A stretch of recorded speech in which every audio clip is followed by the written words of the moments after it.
have the strength. We all shall represent. Speaking ya, always speaking ya. Speaking ya, always speaking ya. Ya is king, he is my Elohim. We have the strength. We all shall represent. Ya will circumcised our hearts. Protect the islands. They will make you. Yah is our light and it's the day. Keep the Sabbath, praise God every day. Hey, the word is very good to you. Praise God, so keep blessing you. Keep the Sabbath and all of His doing. Fear Yah, protection is the womb. We have witnessed this day of Yahweh. In proper evil, Yah be of the way. Don't you know? Yahweh is king. Beside Him, there is no Elohim. Praise Yah, got to praise Yah. Praise Yah, got to praise Yah. Represent, got to represent. We have the strength, we got to represent. Seeking Yah, always seeking Yah. Seeking Yah, always seeking Yah. Yah is king, He is our Elohim. We have the strength, we all shall represent. Such a matter, see what it will bring. Fear Yah, He answers everything. Yahweh blow, cover the soul. What's up? I guarantee He answers everything. To know Yahweh shall be the Hebrew dream. Confident, mostly confident, like Shadow Day, the break dominant. Yahweh strength is greatly comforted. The beginning, because He started it. Scriptures written with 2 ears, 2 nations, women, men, and children. Here is the prescription. Our way of life is not a religion. Hebrew Israelites, the secret treasure hidden. We were chosen and given a mission. They can read the Torah, but not ready to praise them. Praise God, got to praise God. Praise God, got to praise God. Represent, gotta represent. We have the strength, we all shall represent. Seeking Yah, always seeking Yah. Seeking Yah, always seeking Yah. Yah is king, is not Elohim. We have the strength, we all shall represent. Psalm 51, pray for the spirit. Trust in Yah, I guarantee He did this. Remember where He brought you, never forget it. Take away this Yahweh, that is too risky. Hallelujah. Hallelujah.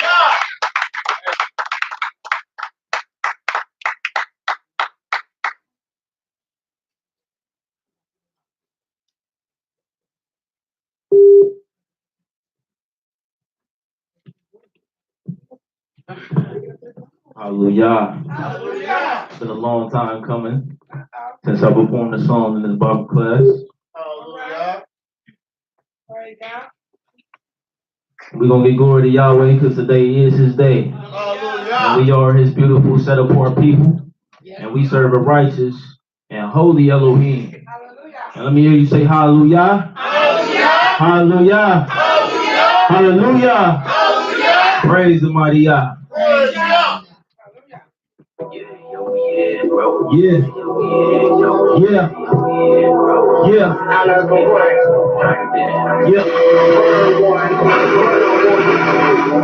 They be smoke from my be serpent. They be strolling from your graveyard. She came to some riot and all ways the future sees. Fighters in this war, fighters in the sky. Till I see you again. Know the work you put in. For future generations make the staple hardcore from the brain. Cause one time I had to blame. Hussein Fatal died with no pain. I live and fight the king in the hills. With the wind and confusion lives.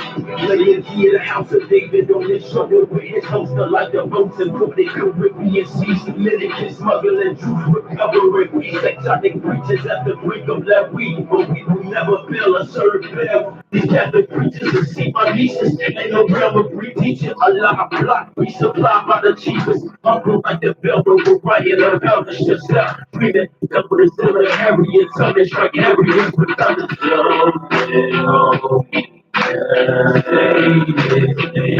I pray,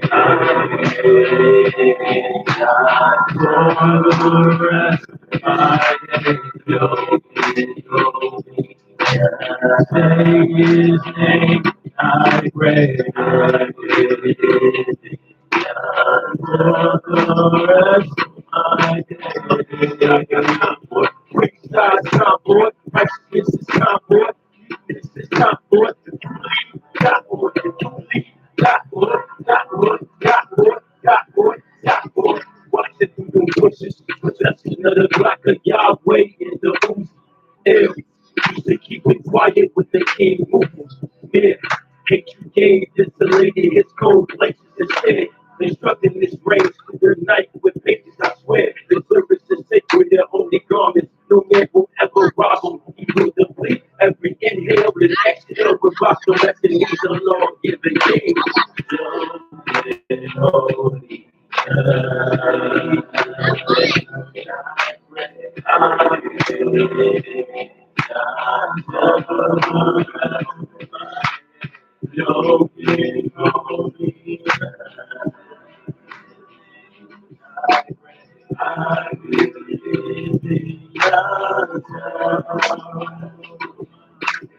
Please God got time for it. Praise God is time for it. Righteousness is time for it. Weakness is time for it. If you believe, God for it. If you believe, God for it. God for it. God for it. God for it. God for it. They keep my people like no, they just break. You know that it's over. They miss the honey. We granola. Clutching this roll up before I roll up this server like a soda. They told you all the pushing my button like they told you. Keep hold up this hold up my distance, right position. But still no repentance, they say they looking for me, ain't no telling.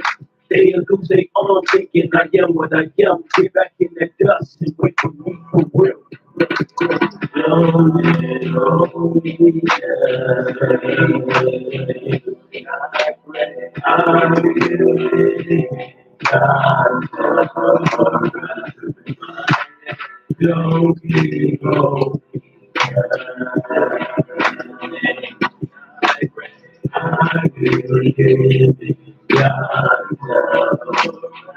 Yeah, yeah, please God got time for it. Praise God is time for it. Righteousness is time for it.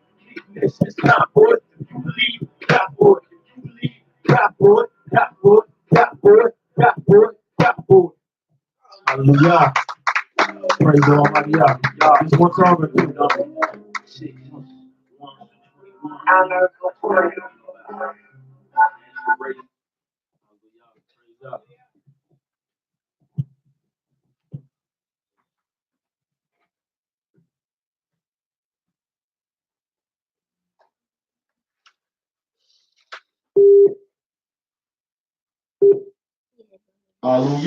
Hallelujah.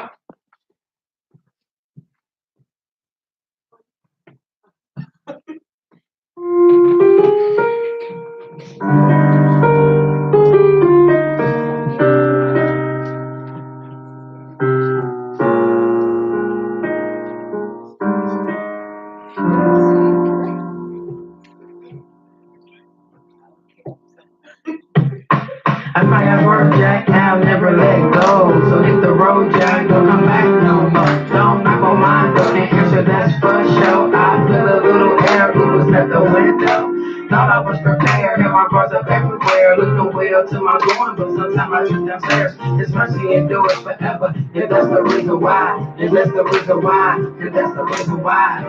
My way is my friend.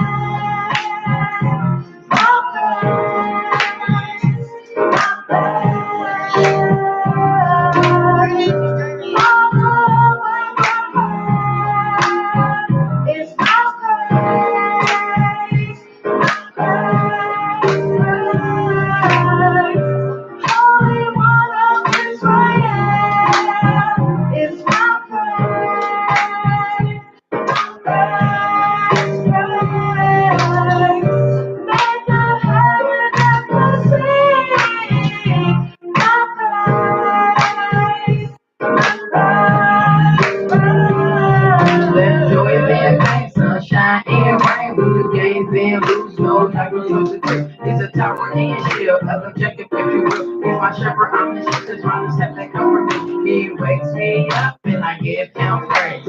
Praise Yahweh, ancient of days. His mercy endures forever, and that's the reason why. And and that's the reason why, and that's the reason why. My praise ain't my praise ain't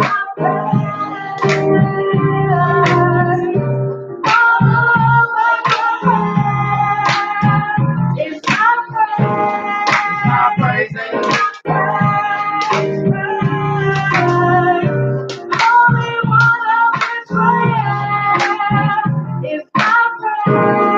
my praise ain't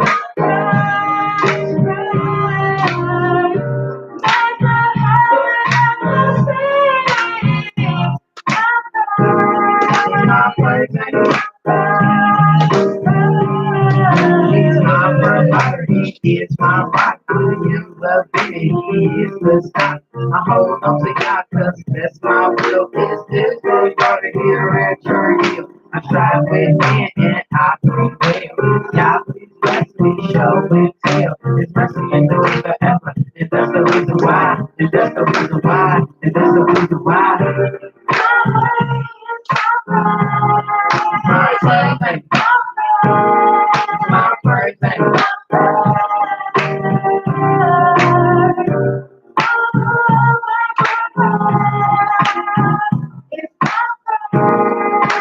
praise. My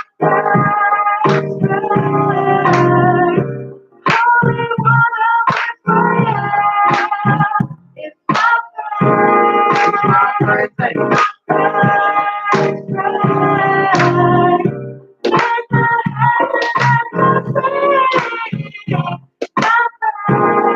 My birthday. Hallelujah. It's my praise. Praise Yahweh. It's my praise. Hallelujah. It's my praise. Praise Yahweh. It's my praise. Hallelujah. It's my praise. Praise Yahweh. It's my praise. It's my praise. It's my praise. It's my praise. It's my praise. It's my praise. My praising, my praising, my praising. Hallelujah.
Hallelujah. Hallelujah.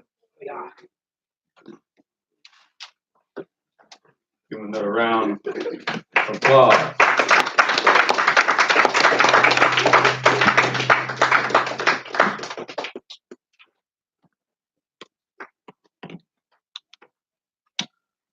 This part, second half, as I said, is dedicated to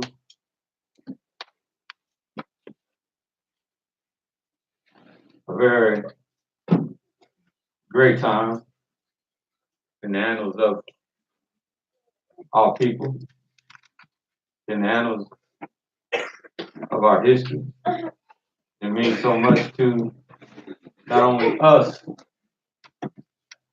but it means a great deal to the Most High Himself. Because this day, this time, is the time that He associates Himself with when He would subsequently come and visit our people and our prophets. This would become His calling card, where He would always introduce Himself as I am Yahweh, thy Elohim, who have brought thee out of the land of Egypt. Once He did that, He associated that great feat with His holy name. So the first thing we're going to do in embarking on paying homage to this great day, great time, great night, we are going to go to Psalms 78.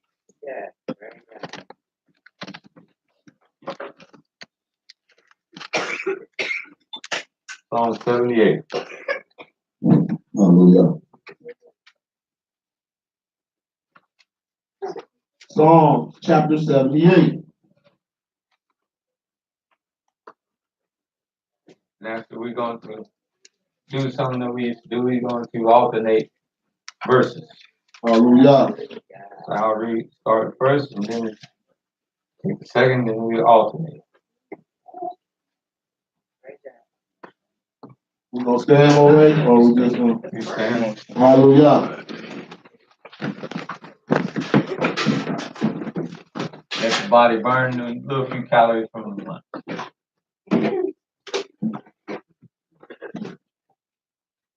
Give ear, O my people, to my law.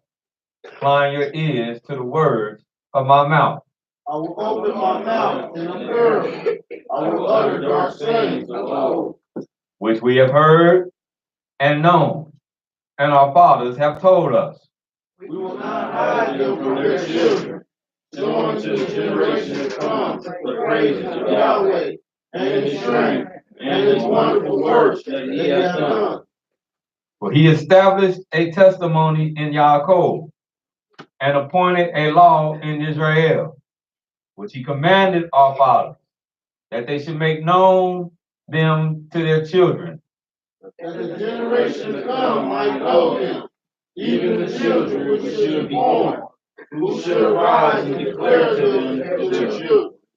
that they might set their hope in Elohim, and not forget the works of Elohim, but keep His commandments.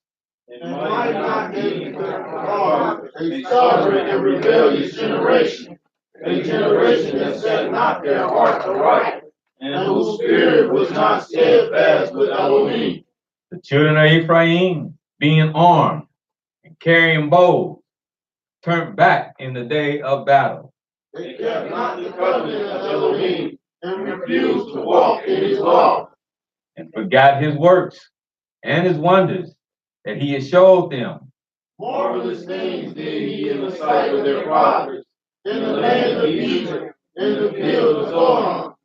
He divided the sea, and caused them to pass through, made the waters to stand as at heap. In the daytime also He led them with a cloud, and all the night with a light of fire. He clave the rocks in the wilderness, gave them drink as out of the great depths. He brought streams also out of the rock, and caused waters to run down like rivers. And they sinned yet more against Him by provoking the Most High in the wilderness. And they tempted Elohim in their heart by asking meat for their lust. Yea, they spake against Elohim. They said, Can Elohim furnish a table in the wilderness? Behold, He smote the rock, that the waters gushed out, and the streams overflowed. Can He give bread also? Can He provide flesh for His people? Therefore Yahweh heard this, and was wroth. So a fire was kindled against Yaakov, And the anger came also up against Israel, because they believed not in Elohim and trusted not in his salvation.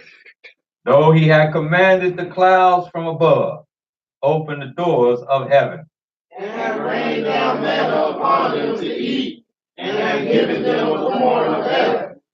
Man did eat angels' food. He sent them meat to the full. Because the east winds to blow in the heaven, and by his power he brought in the south wind. He rained flesh also upon them as dust, and feathered flowers, like the seed of the sand. And he let it fall in the midst of their camp, round about their habitations. So they did eat and were filled, for he gave them their own desire. They were not estranged from their lust, but while their meat was yet in their mouths, The wrath of Elohim came upon them, and slew the fattest of them, smote down the chosen men of Israel. for all this they sinned still, and believed not it was wonder work. Therefore their days did he consume in vanity, and their years in trouble. When he slew them, they sought him, and they returned and inquired early of Elohim. And they remembered that Elohim was their rock, and Elohim El Elyon their redeemer. Nevertheless, they did flatter him with their mouth, and they lied to him with their tongues. For their heart was not right with him, neither were they steadfast in his covenant. But he, being full of compassion, forgave their iniquity, and destroyed them not. Yea, many a time turned his hand away, and did not stir up all his wrath. For he remembered that they were but flesh, a wind that passeth away, and cometh not again. How often did they provoke him in the wilderness, and grieve him in the desert? Yea, they turned back and tempted Elohim, and limited the Holy One of Israel. They remembered not his hand, nor the day when he delivered them from the enemy. How he had wrought his signs in Egypt, and his wonders in the field of Zon. And had turned their rivers into blood, and their floods that they could not drink. He sent divers sorts of flies among them, which devoured them, and frogs, which destroyed them. He gave also their increase unto the caterpillar, and their labor unto the locust. He destroyed their vines with hail, and their sycamore trees with frost. He gave up their cattle also to the hail, and their flocks to hot thunderbolts. Cast upon them the fierceness of his anger, wrath, indignation, and trouble, by sending evil angels among them. He made a way to his anger, and spared not their soul from death, but gave their life over to the pestilence. And he smote all the firstborn in Egypt, the chief of their strength, in the tabernacles of Ham. But made his own people go forth like sheep, and guided them in the wilderness like a flock. And he led them on safely, so that they feared not, but the sea overwhelmed their enemies. And he brought them to the border of the sanctuary, even to this mountain, which his right hand had purchased. Cast out the heathen also before them, divided them an inheritance by line, made the tribes of Israel to dwell in their tents. Yet they tempted and provoked the Most High Elohim, and kept not his testimony. But turned back, dealt unfaithfully like their fathers. They were turned aside like a deceitful bow. But they provoked him to anger with their high places, and moved him to jealousy with their graven images. When Elohim heard this, he was wroth, greatly abhorred Israel. So they forsook the tabernacle of Shiloh, the tent which he placed among men. He delivered his strength into captivity, and his glory into the enemy's hand.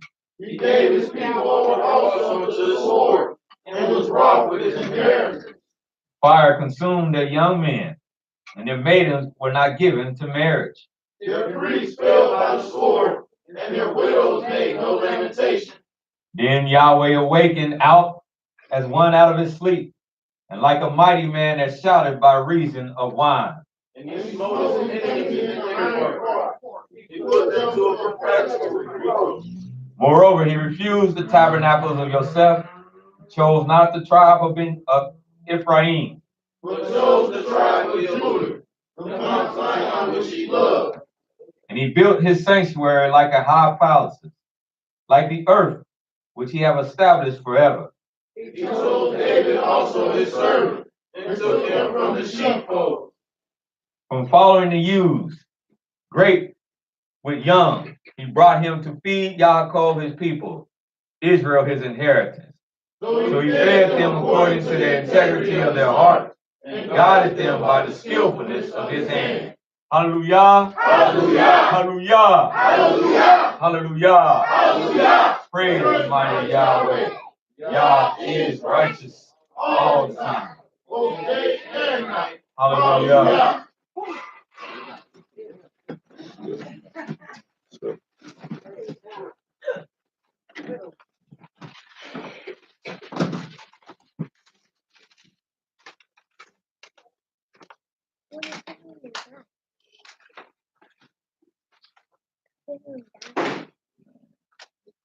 Great song Hallelujah. marking the events, the history of Yahweh's people.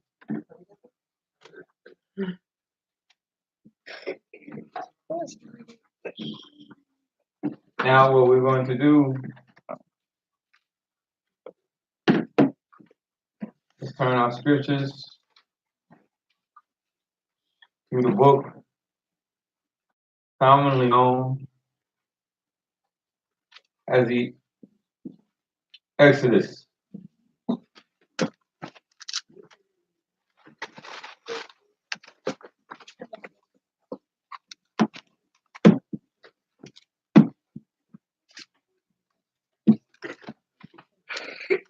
Exodus chapter 1. But before we go there, Hallelujah. I want us to read another beautiful song, Hallelujah. or I'll read it. It's also preludes and chronicles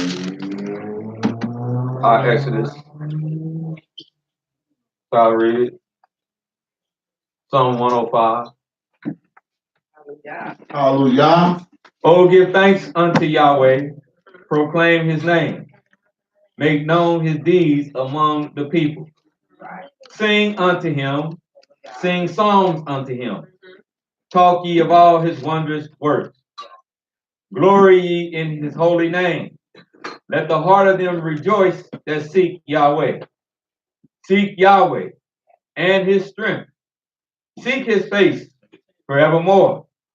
Remember his marvelous works that he hath done, his wonders and his judgments of his mouth.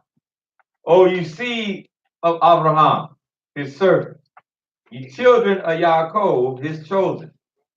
He is Yahweh Elohim. His judgments are in all the earth. He hath remembered his covenant forever, the word which he commanded to 1,000 generations, which covenant he had made with Abraham, and his oath unto Isaac, and confirmed the same unto Yaakov for a law, and to Israel for an everlasting covenant, saying, Unto thee will I give the land of Canaan, the lot of your inheritance. When ye were but few in men in number, yea, very few, and strangers in it. And they went from one nation to another, from one kingdom to another people. He suffered no man to do them wrong. Yea, he reproved kings for their sakes, saying, Touch not my anointed, do my prophets no harm. Moreover, he called for a famine upon the land. He brake the whole staff of bread. He sent a man before them, even Joseph, who was sold for a servant, whose feet they hurt with fetters. He was laid in iron.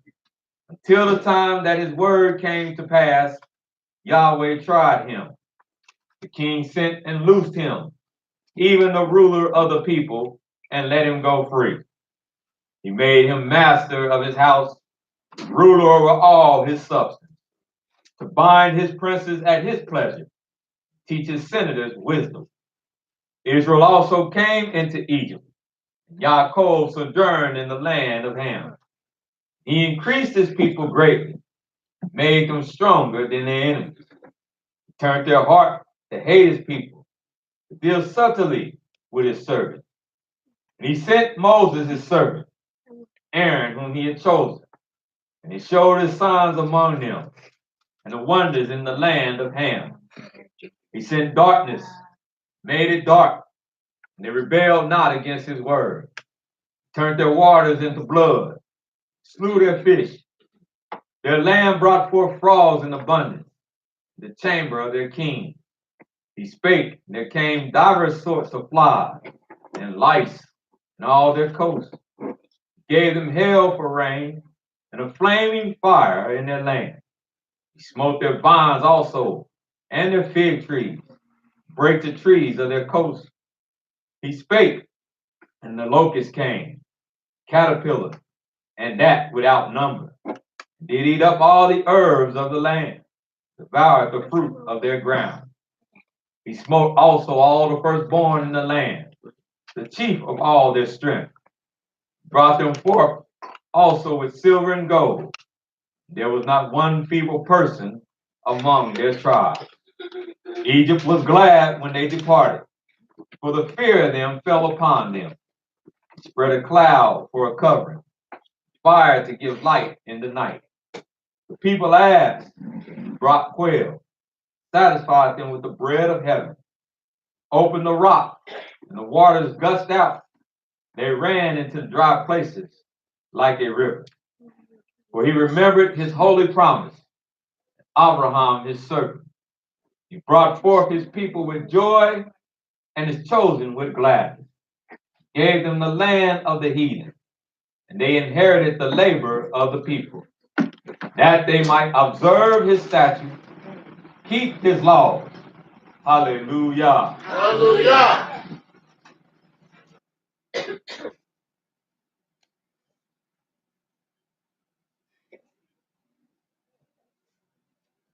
We start, as I said, have time, wrap up by 8. We should be able to make our way through. Exodus first chapter. Did everybody receive a handout from folks? Anybody need one?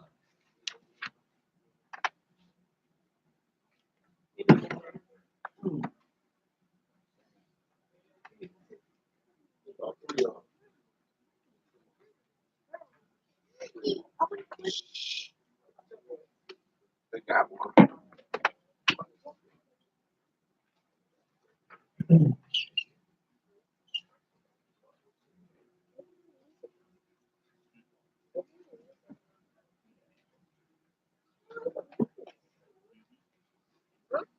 Anybody else need one?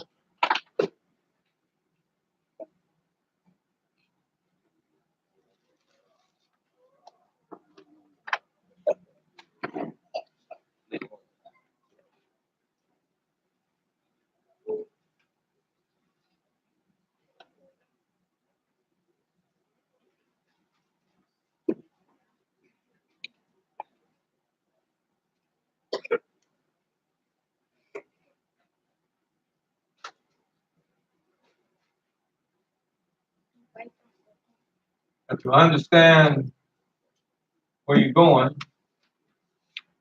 must know where you came from. Handout is an aid to help us see the picture that the scriptures is painting. Because for many people, when they look at talking of the land of Egypt, the children of Israel being in Egypt, even my brothers in Egyptology, they said they said of Israel, they said there is no writings of the children of Israel in the land of Egypt. Then as I looked at this and studied this, because when you see movies, one is of the mindset that they were deep in Egypt.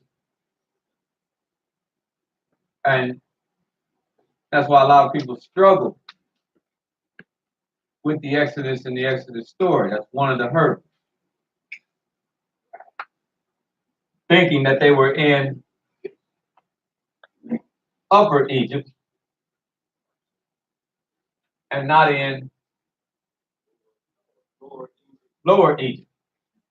And how many was here the other week when we asked about Upper Egypt and Lower Egypt?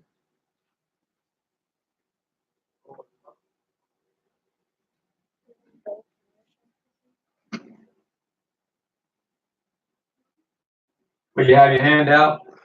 Yes.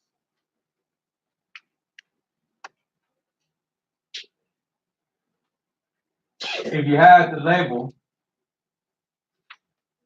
just for review, this is Egypt. I want my people that was here, people that not. If you had the label, which part was Upper Egypt and which part was Lower Egypt, how would you look at that? Don't say nothing. But where would, if I was to label it, I want to label it, where would I put Upper Egypt and where would I put Lower Egypt? Just tell me where to put it.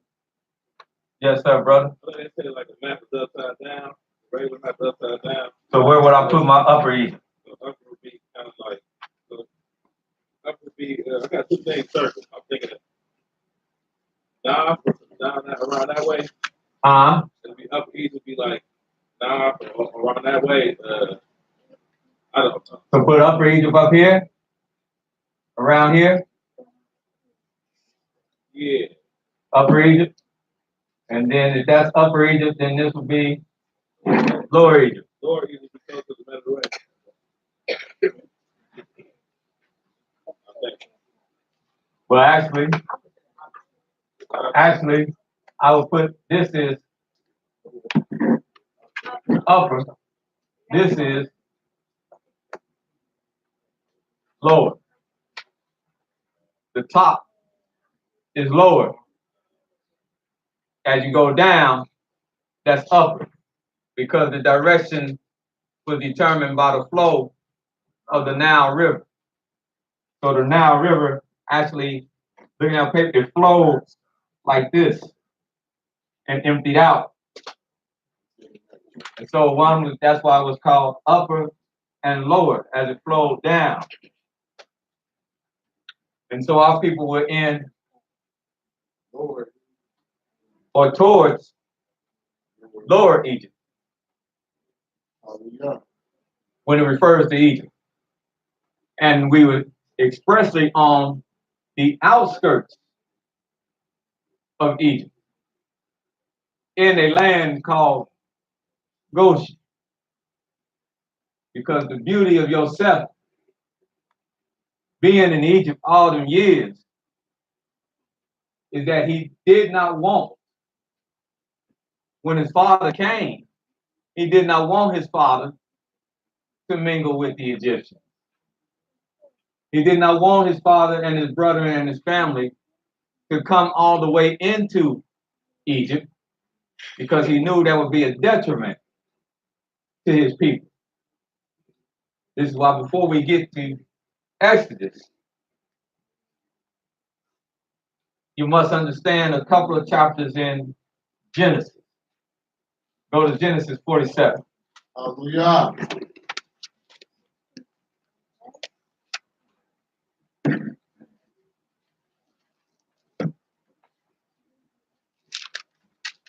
Almighty always said he's going to make knowledge increase. He's going to make things come to light. Genesis 47. Chapter 47. Yes. Verse 1. Nope. Nope. Hallelujah. Verse 34 of 47. Hallelujah. Genesis chapter 47. Mm-hmm. Say verse 34. Verse 34. in Genesis 47. Oh, I'm sorry. 46. Okay, 46. hallelujah. I'm sorry. 46. I'm always down already. 46. I'm sorry. 46. Verse 34. Hallelujah. Mm-hmm. That ye shall say, thy servants' trade have been about cattle from our youth even until now, both we and also our fathers, that we may dwell in the land of Goshen. For every sheep herder is an abomination unto the Egyptians. For every sheep herder is an abomination unto the Egyptians. So when you come down here, this is what we're going to tell Pharaoh. We're going to tell him that by trade, we are shepherds that know how to keep flocks, know how to deal with all kinds of herds. And a person, and generally people that know how to deal with all kinds of herds and flocks, you find them people where? In the country. In the country. Because you don't find them in the cities. Because you don't find the flocks and herds running around Avondale and Bond Hill. You find them out in the country, on the countryside. In the rural area. And that's what he was telling his father and his brothers. When you come and you meet this man, tell him the thing we real good at is keeping flocks and herds. Because when he hear that, he's going to want to put you in the land that's conducive of doing that. And the best land conducive of doing that is not Thebes or Memphis or Karnak or none of the cities as you go travel and get all the way down into or up into Egypt. But the best land conducive to doing that, where Pharaoh himself have his cattle, his flocks, and his herds, is in the land of Goshen, the countryside. Which, as you look at this handout, you see where Goshen is. Goshen is high up before you get into mainstream or mainland Egypt. In other words, they don't get into all those cities. Huh? It's much like our people were when we first came here. Our people was a southern people. Yes. And being a southern people, see, this is why the Almighty is good teaching this. Hallelujah. Being a southern people, we maintain a certain culture about ourselves. Being a southern people and staying close to being an agricultural people, we stay closer to the old way of life. But something happened in the history of the United States of America called the Industrial Revolution. And that's where it told the black man, go north and build the north. And the further north he went, the farther away from his agricultural base and the farther away from what he knew as a people. He started losing that. He started losing those things of where health, he was able to take care of himself and live off the land and had our own remedies. And he went north and he started going and depending on hospitals, doctors, in that vein, grocery store. Yes, he started leaning more on his enemy than leaning upon himself. And that's what Joseph also knew it would have happened to his brothers if they would have went any further than where they went. So that's why this wasn't just something he came up with. It had a meaning and a reason. Because Joseph had been all over Egypt and he knew what was best for his people. And what was best was that they be placed right in the land of Goshen. Hallelujah. Now, not only was that's one reason. The next reason is because as you look at this handout, now you understand why the Almighty, if you can look at this handout and follow it, and put your finger or your pen where it says Goshen, you'll understand why the Almighty said, if they would have heeded my word and the people would have been the people that I wanted them to be, it should have took them how many days? 3. to travel right up this coast where you see Philistine. See Philistine? Yeah. Going right up the coast. When they left, they would have went right up that coast, and they would have been right in the land of Canaan. They also settled in Goshen because that's where they came from, the land of Canaan. So when he came down out of Canaan, Jacob and his sons and 70 souls, they came right to Goshen. And Joseph said, let's stop right here. Because when we depart from here, we don't want to have to go no further. The same journey you took coming in here is the same journey you should take leaving out of here. But it was our rebellion that the Almighty had to take us 40 years around the back way to come back to where we were supposed to be. 3 days turned into 40 years. Handout helps put perspective on that. Hallelujah. Now, last point. Or one of the last points. How can it be one of the last points, Brother Aaron? Now we know they're in the land of Goshen. Let's go. And they stayed in the land of Goshen. They stayed in the land of Goshen all the days of Yaakov. They stayed in the land of Goshen all the days of Yosef. They stayed in the land of Goshen all the days of, that's where they was at in the days of whom? Pharaoh and Moses. The people never removed from the land of Goshen. This narrative you're about to read, Goshen is the main setting. The reason why you're seeing the Almighty said brought you out the land of Egypt is because Goshen is a countryside attached to Egypt. Egypt is the country, but Goshen is the countryside. And it's like when one travels, like I was telling my son, it's like going to Cleveland. And outside of Cleveland is, well, I'll bring it here. It's like being in Westchester. But Westchester is tied to what city? Cincinnati. Or being in Lebanon, out in Lebanon. But Lebanon is tied to what city? Cincinnati. But it's only outskirts of Cincinnati. Goshen is tied to Egypt, but it's on the outskirts of Egypt. Hallelujah. All is starting to come into play now. Let's go. Exodus chapter 1. Hallelujah. Now, these are the names of the children of Israel which came into Egypt. And as you go in, so my Egyptologist brothers are quite correct when they say there's no record of the children of Israel being in Egypt. Because we wasn't. We were on the countryside, which is attached to the land of Egypt. Hallelujah. Exodus chapter 1, verse 1.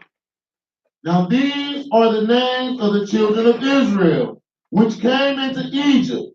Every man and his household came with Yaakov. Reuben, Simeon, Levi, Judah, Issachar, Zebulun, and Benjamin, Dan and Naphtali, Gad and Asher, and all the souls that came out of the loins of Yaakov was 70 souls. For Joseph was in Egypt already. And Joseph died, and all his brethren, and all that generation. And the children of Israel were fruitful, and increased abundantly, and multiplied, and waxed exceedingly mighty. And the land was filled with them. What land was filled with them? The land of Goshen. The land of Goshen. See, we have been reading this and we think that this is a newer construct and that this time is when that happened. But this that you're reading in the first chapter, when you start to understand it, is an overlap of Genesis. So it's not talking about that after Joseph died, the multiplication of the children of Israel. They have been multiplying for Ever since. years. Yes, sir. Now, talking about after Joseph died, then the great multiplication, as we have been thinking, it's talking about how the children of Israel, even since the time that they came to Goshen, they have been multiplying and went from 70 souls to being so great in number in the land of Goshen that what little bit of Egyptians was in the land of Goshen, they outnumbered them. They have, in a sense, taken over Goshen.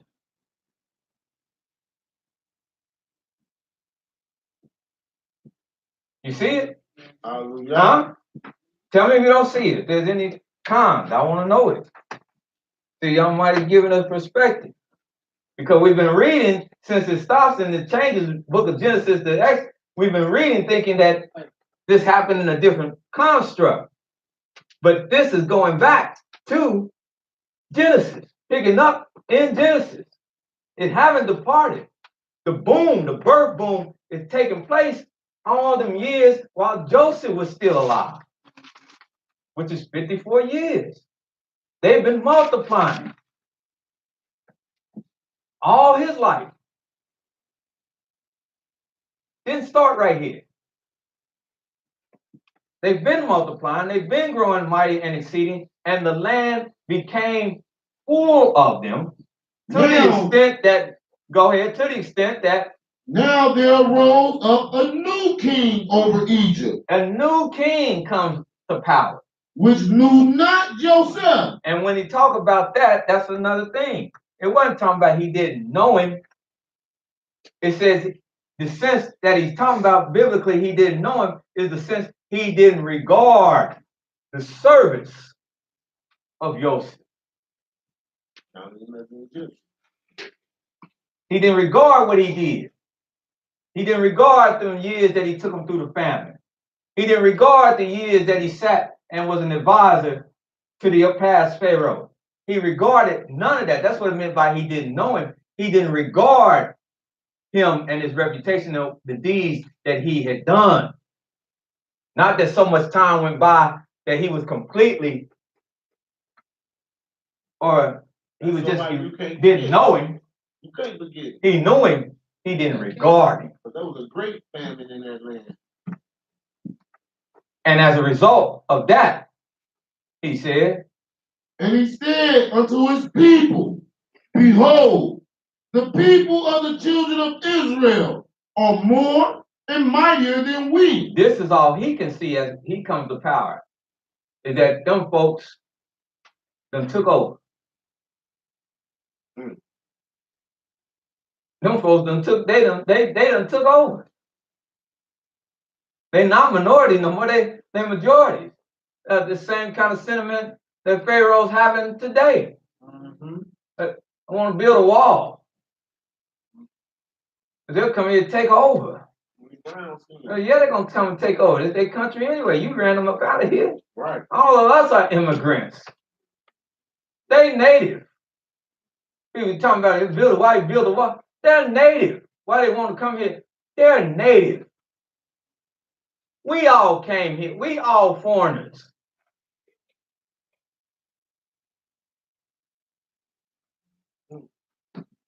San Antonio, Texas, Nevada, that's all their land.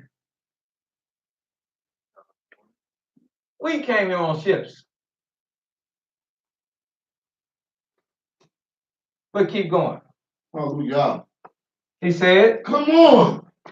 Let us deal wisely with them. We got to deal wisely with these people. At least they multiply. At least they keep multiplying. And it come to pass that when they're falling out any war, if war break out, they join also into our enemies and fight against us, and so get them up out of the land. If Put decides to attack, you see Put on your handout? Yeah. If Put decides to attack, lo and behold, they make a pact with them, and now Put is attacking us from this angle, and the children of Israel get in league with them. They attack us from Goshen. That's a two-pronged attack. We in trouble if war break out. And also, We know how bad we've been to them. But see, you don't worry about nobody. You don't worry about the dog biting your hand if you don't treat him right. But if you don't mistreat him, yeah, you worry about him biting your hand. If you ain't mistreating, you put your hand all down in the doggy dish while he even eating. Because he ain't gonna bite the hand, then feed him. But if you've been real ugly to him, Every time. huh? So they knew how ugly they had also been.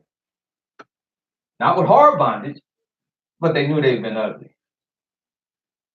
Verse 11.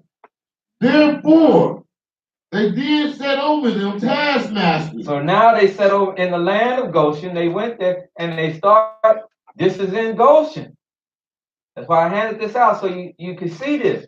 They're in Goshen, and in Goshen, he sends his government to set over taskmasters to do what? To afflict them Now with their burdens. Yes. And they built for Pharaoh treasure cities. And where do you see that? Pithom, and Ramesses. You look at your handout. Where are those treasure cities at? North and south of Goshen. Right there at Goshen. Still before you're going to get deep into Egypt. In other words, they started building up these cities on the countryside to modernize it, building up these cities so as you come into Egypt, you know you're coming into Egypt. Because now you're going to see these great big treasure cities with all the images of the Pharaoh that's reigning. You're going to start seeing this now as you get in there. See, before then, there's nothing to mark. It's countryside. But now, let's put them to work. Let's make them build these cities, treasure cities. Not just treasure city where he's storing treasure, but treasure cities indicating his strength, indicating his wealth. Treasure city. Yeah. The cities of Pithom and Ramesses. The name of Ramesses plastered, the images of Ramesses plastered off. So when you coming in as a traveler, you say, man, wow. Ramesses. Wow, Ramesses. You know who is the man. Go ahead. But the more they afflicted them, and they thought this was hope, their multiplication. But the more they multiplied and grew. Mm-hmm. And they were grieved because of the children of Israel. With all that work, they ain't had time to do nothing but go home, grab a little something to eat, lay down. And when you lay down next to one another. Anything goes. Go ahead. And the Egyptians made the children of Israel to serve with rigor. Mm-hmm. And they made their lives bitter with hard bondage. Yeah, because see all that working produce testosterone. Testosterone produces and that hormone that produces he can't work. Ready. Got to release some stress. Yes, sir. Again, yeah. Number 10. Yeah, they getting busy, Jack. See, they didn't know the mind. They thought it was hope, but they didn't understand.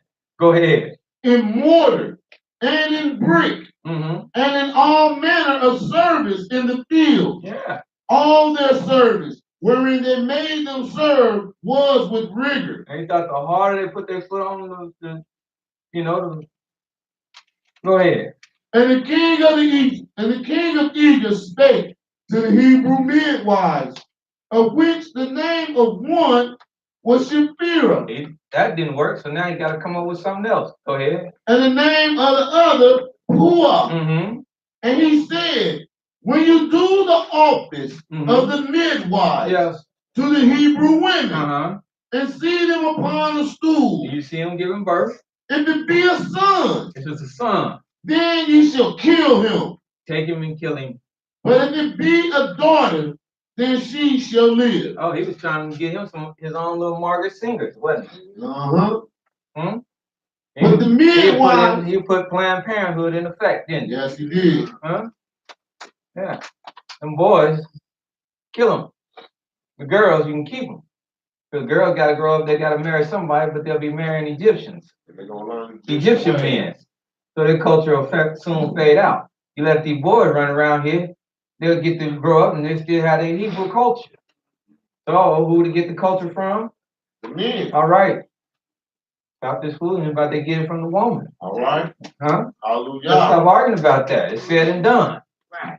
Everything that you get to maintain should come through the man. Right. Hallelujah. That's the reason why he said, kill the boys, keep the girls. That's right. And we can breed that out of them. That's right. They're going to go to the will of their But as husband. long as there's a male seed left, that can continue. That's why in Africa when they had revolts, they sought not only to kill, and not only Africa, it's in scripture. They sought not only to kill or assassinate the king, but assassinate the king, assassinate every last one of his sons, assassinate anything that can keep his lineage promulgated. And that's nature. Yep. Even lion. Yes, sir. The lion will kill the head. If he kill him, he'll seek any of his cubs that he has sired. And he'll kill them too. Because he don't want nothing about him to be left. Because he knows that's the lineage. It's a rebellious one. So that's why he went to the daughters. That's his new plan. Let's go to them. Let's go to these midwives and tell them, hey, kill him. If it's a boy, but if it's a girl, leave him alive. And one thing I want you to do, I want you to write this chapter 1, verse 16. I want you to write that and asterisk that.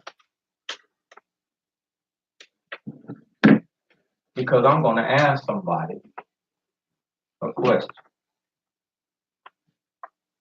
Do you see any iron here?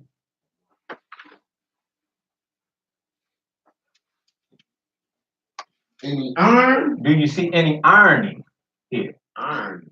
Iron.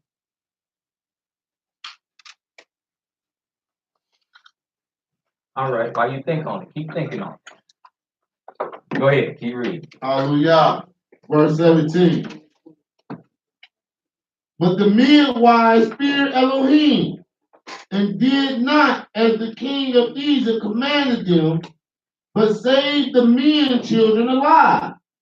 And the king of Egypt called for the midwives and said unto them, why have you done this thing, and have saved the men children alive?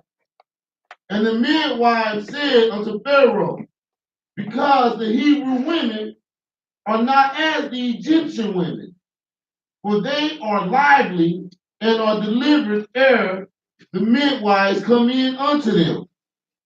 Therefore, Elohim dealt well with the midwives, and the people multiplied and waxed very mighty. And it came to pass, the midwives feared Elohim, that he made them houses. And Pharaoh charged all his people, saying, every son. And let me read that. It came to pass because the midwives feared Elohim that he prospered their households. So because they feared Yah and refused to carry out this diabolical plan, have any parts of it, their household prospered and grew. So Pharaoh charged all his people, saying, every son that is born you shall cast into the river. Every daughter you shall save alive. So there went a man of the house of Levi and took a wife, a daughter of Levi. And the woman conceived and bare a son. And when she saw him that he was a goodly child, she hid him for 3 months. When she could not no longer hide him, she took him and put him in the ark of bulrush, dabbed it with slime and with pitch, put the child therein, and she laid it in the flags by the river's brink. And his sister stood afar off to find out what would be done to him. The daughter of Pharaoh came down to wash herself at the river, and her maidens walked along by the riverside. When she saw the ark among the flags, she sent her maid to fetch it. When she had opened it, she saw the child, and behold, the baby wept. And she had compassion on him, said, "This is one of the Hebrew children." Then said his sister to Pharaoh's daughter, "Shall I go call to thee a nurse of the Hebrew women, that she may nurse the child for you?" Pharaoh's daughter said to her, "Go." The maid went, called the child's mother. Pharaoh's daughter said unto her, "Take this child away and nurse it for me, and I will give thee thy wages." And the woman took the child and nursed it. Look at the mercy of Yah. Hallelujah. She was able to get her baby back and raise him and nurse him Hallelujah. and get paid for it on top On of it. top of that was a hustler. And the child grew. She brought him back unto Pharaoh's daughter, and he became to her as a son. Didn't become her son, he became to her as a son. And she called his name Moses. But he had to be called something else all them years until he went back to his mother.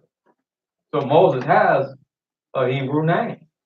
But Moses, even Moshe, that's not Hebrew, that's Egyptian. I drew him from the water. That's what it means. And it came to pass in those days when Moses was grown, that he went out unto his brethren, and he looked on their burden. How did he know they was his brother? Because the way his mama raised him. And he saw an Egyptian smiting a Hebrew, one of his brothers. And he looked this way, looked that way. When he saw that there was no man, he slew the Egyptian, hid him in the sand.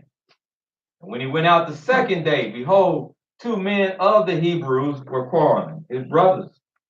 And he said unto the one that did wrong, "Wherefore smitest thou your fellow?" And he said, the one who did wrong, he said, "Who made thee a prince and a judge over us? Intend thou to kill me? You killed the Egyptian?" Yeah. Huh? And Moses feared, said, "Surely this thing is known." He said, they talking about this. Huh? Yeah. Now Pharaoh heard this thing. And they did, but Pharaoh heard it. And he sought to slay Moses. But Moses fled from the face of Pharaoh and dwelt in the land of Midian. Y'all see that little journey he had to take? Y'all see Midian on your handout?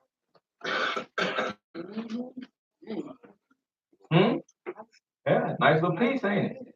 Yeah.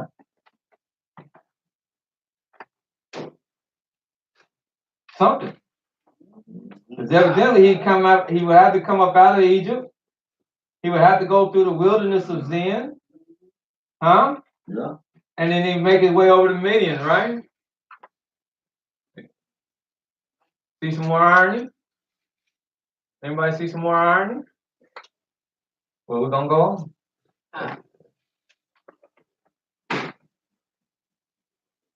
You want to take a shot?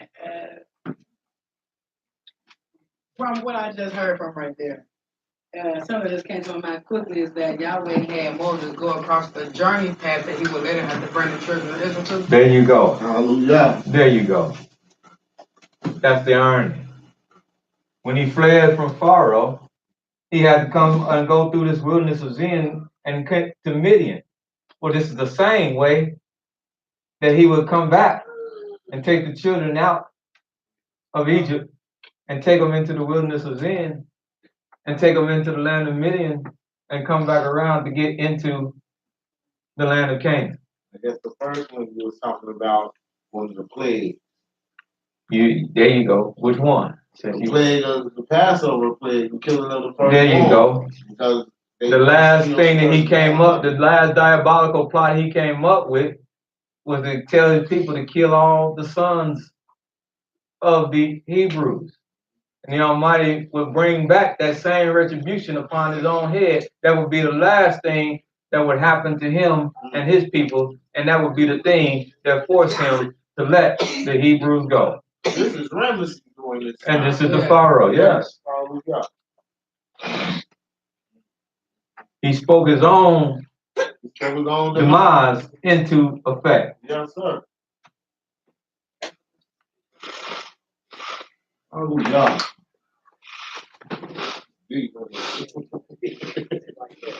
Now the priest of Midian had 7 daughters, and they came and drew water and filled the troughs to water their father's flock. And the shepherds came and drove them away. But Moses stood up and helped them and watered their flock. When they came to Ruel, their father, he said, "How is it that you are come so soon today?" And they said, "An Egyptian delivered us out the hand of the shepherds, and also drew water enough for us, and watered the flock." And while we have to be careful how we judge people based on what they look like, we have a lot to be taught here. Yeah, Israelites run around, "Oh, he don't look like this, and he should look like that. He should wear this. They should wear that." But what did they think Moses was? They thought he was an Egyptian. They didn't say nothing about it, this Hebrew. But this is gonna be this is the great servant of Yahweh. You can't judge a man strictly on his appearance. He said to his daughters, "Where is he? Why is it that you have left the man? Call him that he may eat bread." Moses was content to dwell with the man, and he gave Moses Zipporah his daughter. She bare him a son, and he called his name Gershom, for he said, "I have been a stranger in a strange land." And it came to pass in the process of time that that king of Egypt, died. And the children of Israel sighed by reason of bondage, and they cried. And their cry came up unto Elohim by reason of their bondage. And Elohim heard their groaning. Elohim remembered his covenant with Abraham, Yitzhak, Yaakov. Elohim looked upon the children of Israel and took cognizance of them. Chapter 3. Go ahead. Now Moses kept the flock of Jethro, his father-in-law, the priest of the Midian, and he led the flock to the backside of the desert, and came to the mountain of Elohim, even to Horeb. And the angel of Yahweh appeared unto him in a flame of fire out of the midst of a bush. And he looked, and behold, the bush burned with fire, and the bush was not consumed. And Moses said, "I will now turn aside and see this great sight, why the bush is not burnt." And when Yahweh saw that he turned aside to see, Elohim called unto him out of the midst of the bush and said, "Moses, Moses." And he said, "Here am I." And he said, "Draw not nigh hither. Put off thy shoes from off thy feet, for the place wherein thou standest is holy ground." Moreover, he said, "I am Elohim of thy father, the Elohim of Abraham, the Elohim of Isaac, and the Elohim of Yaakov." And Moses hid his face, for he was afraid to look upon Elohim. And Yahweh said, "I have surely seen the affliction of my people, which are in Egypt, and I heard their cry by reason of their taskmasters. For I know their sorrows, and I am come down to deliver them out of the hand of the Egyptians, to bring them up out of that land into a good land, and a large, unto a land flowing with milk and honey, unto the place of the Canaanites, and the Hittites, and the Amorites, and the Perizzites, and the Hivites, and the Jebusites. Now, therefore, behold, the cry of the children of Israel is come up to me. And I have seen the oppression wherewith the Egyptians oppressed them. Come now, therefore, and I will send thee unto Pharaoh, that thou mayest bring forth my people, the children of Israel, out of Egypt. And Moses said unto Elohim, who am I, that I should go unto Pharaoh, that I should bring forth the children of Israel out of Egypt? And he said, certainly I will be, and he said, certainly I will be with thee, and this shall be a token unto thee, that I have sent thee. When thou hast brought forth the people out of Egypt, ye shall serve Elohim upon this mountain. And Moses said unto Elohim, behold, when I come unto the children of Israel, and say unto them, the Elohim of your fathers has sent me unto you, and they shall say to me, what is his name? What shall I say unto them? And Elohim said, I will be what I will be. And he said, thus shall you say unto the children of Israel, I am have sent me unto you. And Elohim said moreover unto Moses, thus shalt thou say unto the children of Israel, Yahweh Elohim of your fathers, the Elohim of Abraham, the Elohim of Isaac, and the Elohim of Yaakov has sent me unto you. This is my name forever, and this is my memorial unto all generations. Go and gather the elders of Israel together, and say unto them, Yahweh Elohim of your fathers, the Elohim of Abraham, the Elohim of Isaac, the Elohim of Yaakov, appeared unto me, saying, I have surely visited you, and seen that which is done to you in Egypt. And I have said, I will bring you up out of the affliction of Egypt, unto the land of Canaanites, unto the land of the Canaanites, and the Hittites, and the Amorites, and the Perizzites, and the Hivites, and the Jebusites, unto a land flowing with milk and honey. And they said, and they shall hearken to thy voice, and thou shalt come, thou and the elders of Israel, unto the king of Egypt, and ye shall say unto him, Yahweh Elohim of the Hebrews have met with us, and now let us go. We beseech thee, 3 days journey. 3 days journey. Into the wilderness, that we may sacrifice to Yahweh our Elohim. So where was Pharaoh? When Moses would go and talk to him, where was Pharaoh? He was in Egypt. Where at in Egypt?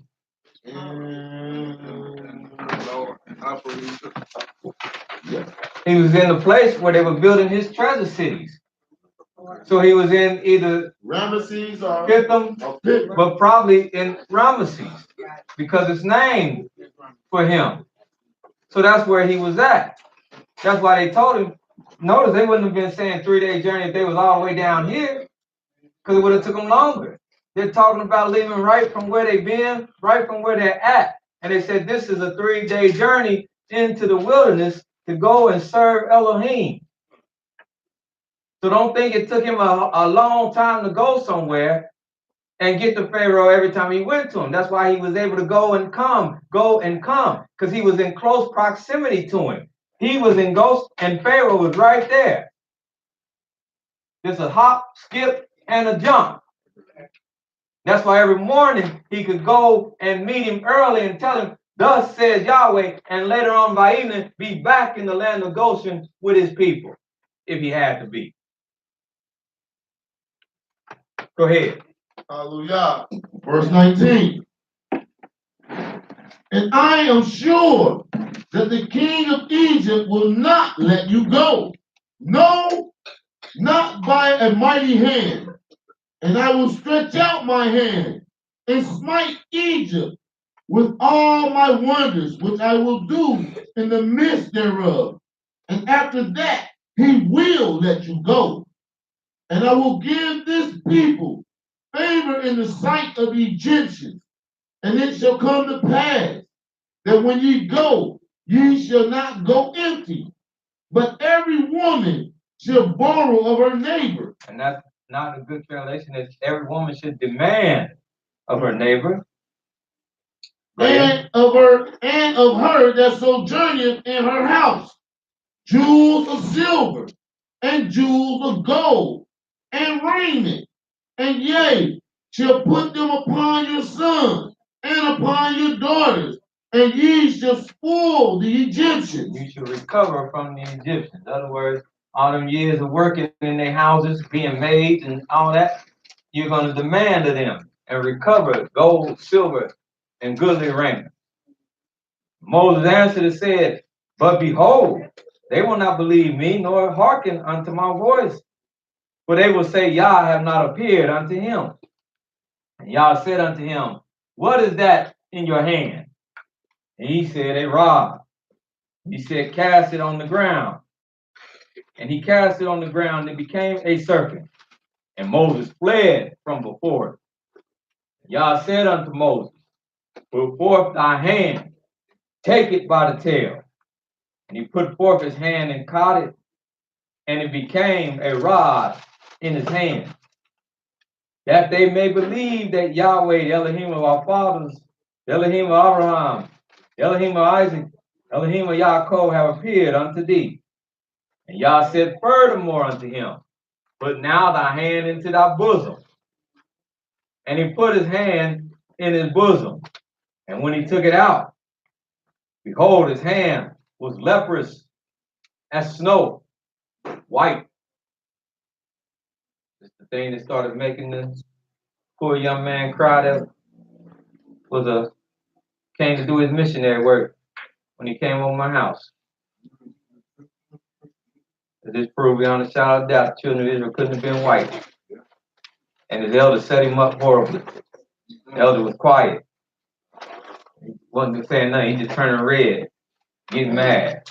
I said, young man, I said, if you put your hand in your bosom right now and bring it out, and it's white, how great of a feat is that?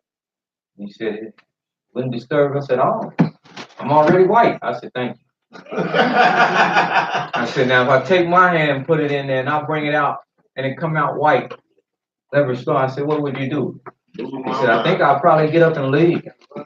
I said, thank you. I said, because that would be something horrifying, wouldn't it? He said, yeah. I said, it would be horrifying for me too. Hallelujah. He said, so what are you saying, mister? He said, what are you saying? He started addressing me there. He said, what are you saying, mister? I said, that showed that they couldn't have been white, sir. And if they couldn't have been white, and they couldn't have been anything like, then what was it, young man? And you could see the wells of his eyes start tearing up. Yeah, I'm my witness. He looked at his elders. I said, yes, they were black. He said, well, I was supposed to go on mission. I don't know if I can do that now. The elder looking at me, they said in my living, the elder looking at me, you. I said, hey. Gave you fair warning. I told you who I was. Well, my wife gave him fair warning. Told you who I was. She told him that, she said, hey, if my husband ain't home, if you can come back, they would get it. Yeah. She said, I don't think you want to. They said, no, we're coming. She gave him fair warning. What the hell is real, man? Where the cookie crumbled. Put thy hand, verse 7, but put thy hand again into thy bosom.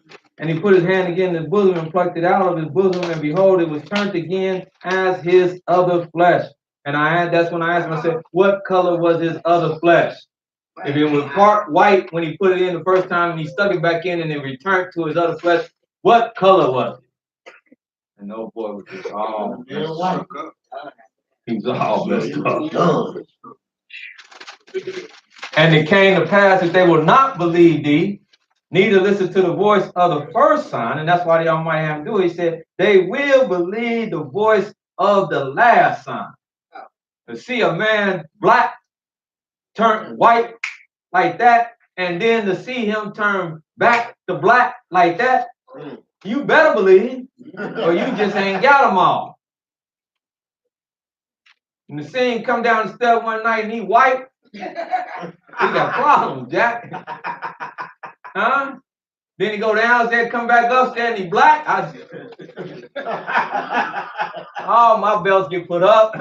No more punishments. I ain't even messing with you, Chief. You a bad man. What do you want to do? I turn the keys over to you. You the man. Until that day happens. Hallelujah. And it came to pass that they will not believe also these two signs, neither listen unto their voice, that thou shalt take of the water of the river and pour it upon the dry land. The water which thou takest out of the river shall become blood upon dry land. Yeah, that's enough to change it. Moses said unto Yah, but O Yah, I am not eloquent, neither hereto therefore, for since thou hast spoken unto thy servant, but I am slow of speech and of a slow tongue. Words don't just flow off my mouth. And Yah said unto him, who had made man's mouth dumb? Who maketh the dumb, or the deaf, or the seeing, or the blind? Who does this? Yahweh. Have not I Yah? Hallelujah. You ain't got no excuses with me. I want you. That's it. No excuses, no impediments, no deficiencies, no handicaps. If I'm sending you to do something, go and do it. Hallelujah. Now therefore go. I will be with thy mouth. Teach thee what thou shalt say. And he said, oh Yah, send, I pray thee, by the hand of him whom thou wilt send. And the anger of Yah was kindled against Moses. He said, is not Aaron the Levite thy brother? I know that he can speak well. And also, behold, he cometh forth to meet thee. See, you don't even know. You standing here talking with me, and your brother coming looking for you. And when he see you, he will be glad in his heart. And you shall put thy words unto him, speak unto him, and put words in his mouth. And I will be with thy mouth, and with his mouth, and will teach you what you shall do. And he shall be thy spokesman unto the people. He shall be to thee instead of a mouth, and thou shalt be to him instead of Elohim. And thou shalt take this rod in thy hand, wherewith thou wilt do signs.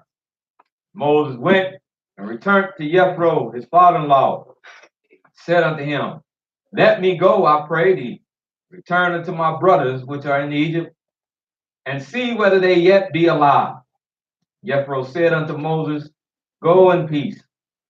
Yah said unto Moses in Midian, go, return into Egypt, for all the men are dead who sought thy life.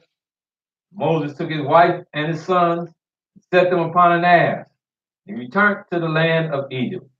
Moses took the rod of Elohim in his hand. Yahweh said unto Moses, when you go to return into Egypt, see that thou do all the wonders before Pharaoh, which I have put in thy hand. But I will harden his heart, that he will not let the people go. Thou shalt say unto Pharaoh, thus says Yahweh, Israel is my son. Hallelujah.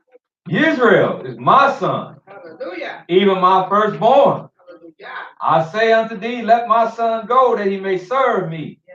If you refuse to let him go, behold, I will slay thy son, even your firstborn. It came to pass, by the way, in the end, that Yahweh met Moses, and he sought to kill him. Then Zipporah took a sharp stone and cut off the foreskin of her son, cast it at his feet, said, surely you are a husband, demanding the rights of blood. So he let him go. Then she said, thou art bloody, thou art a husband demanding blood because of the circumcision. He said, husband, you almost was dead. And you shouldn't have been. Because you know better than anybody that Yahweh required his sons to be circumcised. He don't want none of his sons dwelling amongst him, and they're not circumcised. I know you're busy. Notice a lot to digest. You had to make sure this gets taken care of. But this almost cost you your life. Because as leading these people, the Almighty is not going to give you the wiggle room that he's going to give some of them. Because you are leading.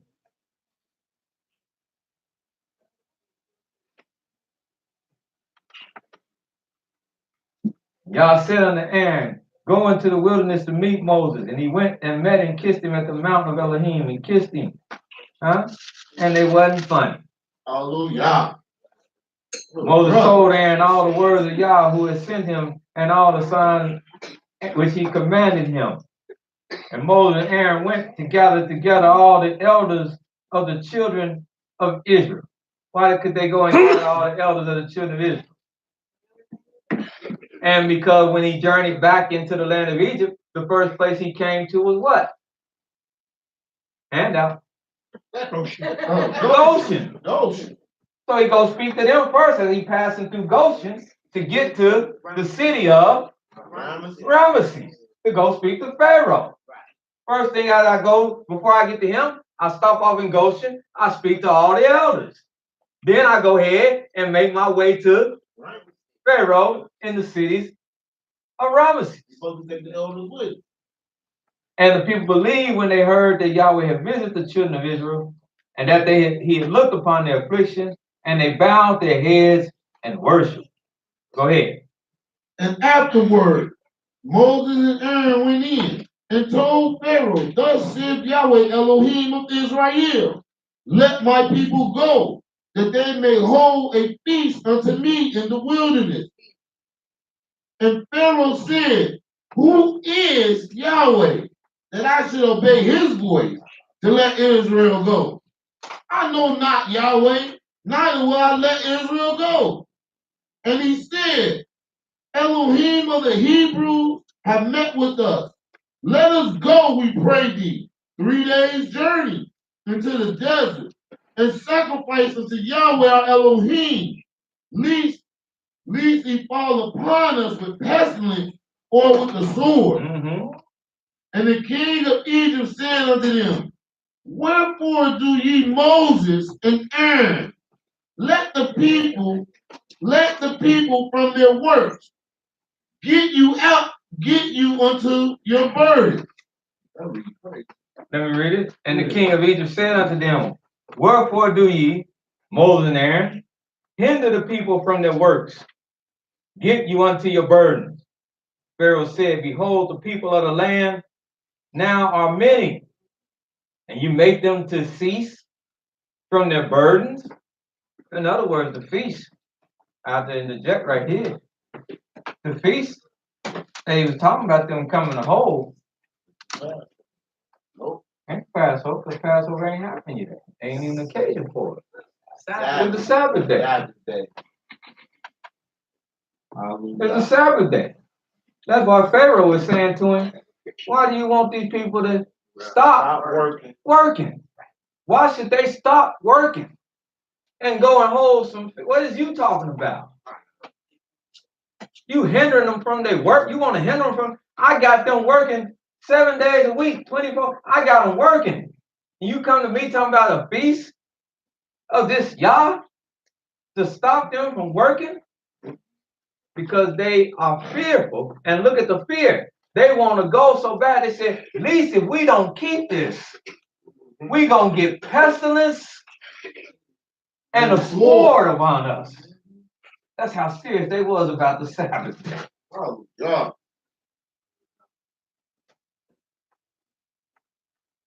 So that's initially what they want to do. They just want to break out enough to go and keep Yah Where's Sabbath day? And they say, I ain't never read with Abraham, Isaac, Jacob kept a Sabbath day. Well, how these children of Israel know about it if all them fathers wasn't keeping one? Hallelujah. Why would they? How did they have such a terror in their heart about not keeping it, even after these many years of being in Egypt? And so Pharaoh commanded the same day that the taskmasters of the people and their officers, saying, "You shall no more give the people straw to make brick, as heretofore. Let them go and gather straw for themselves." In other words, if they think they ain't got enough work, let's double it, triple it. And the number of bricks which they make, therefore, ye shall lay upon them. Ye shall not diminish aught thereof, for they be idle. They think they got time to go and have a off day. They idle. Therefore they cry, saying, "Let us go and sacrifice to our Elohim. Let there more work be laid upon them, upon the men, that they may labor therein, and let them not regard vain words." And the taskmasters of the people went out, and their officers, and they spake to the people, saying, "Thus says Pharaoh, I will not give you straw. Go ye, get you straw where you can find it. Yet not aught of your work shall diminish." So the people were scattered abroad throughout all the land of Egypt to gather stubble instead of straw. And the taskmasters were urgent, saying, "Fulfill your works and your daily tasks, as when there was straw." And the officers of the children of Israel, which Pharaoh's taskmasters had set over them, were beaten and demanded, "Wherefore have ye not fulfilled your task in making bricks, both yesterday and today and heretofore?" Then the officers of the children of Israel came and cried unto Pharaoh, saying, "Wherefore dealest thou with thy servants? There is no straw given unto thy servants. And they say unto us, Make brick. Behold, thy servants are beaten, but the fault is in your own people." But he said, "You are idle. You are idle. Therefore ye say, Let us go and do sacrifice unto Yah. Now go therefore and work, for there shall no straw be given you, yet shall you deliver the same number of bricks." And the officers of the children of Israel did see that they were in evil case, as it was said, "You should not diminish aught from your bricks of your daily task." And they met Moses and Aaron, who stood in the way as they came forth from Pharaoh. So see, they had access to him. And they said unto them, "May Yahweh look upon you, judge, because you have made our Savior to be abhorred in the eyes of Pharaoh, and in the eyes of his servants, to put a sword in their hand to slay us." Moses returned unto Yah and said, "Yah, wherefore hast thou so evil entreated this people? Why is it that thou hast sent me? For since I came to Pharaoh to speak in thy name, he have done evil to this people, neither hast thou delivered thy people at all." Then Yahweh said unto Moses, "Now shalt thou see what I will do to Pharaoh. Now you're going to see. Now I'm ready to work. For with a strong hand shall he let them go, and with a strong hand shall he drive them out of his land."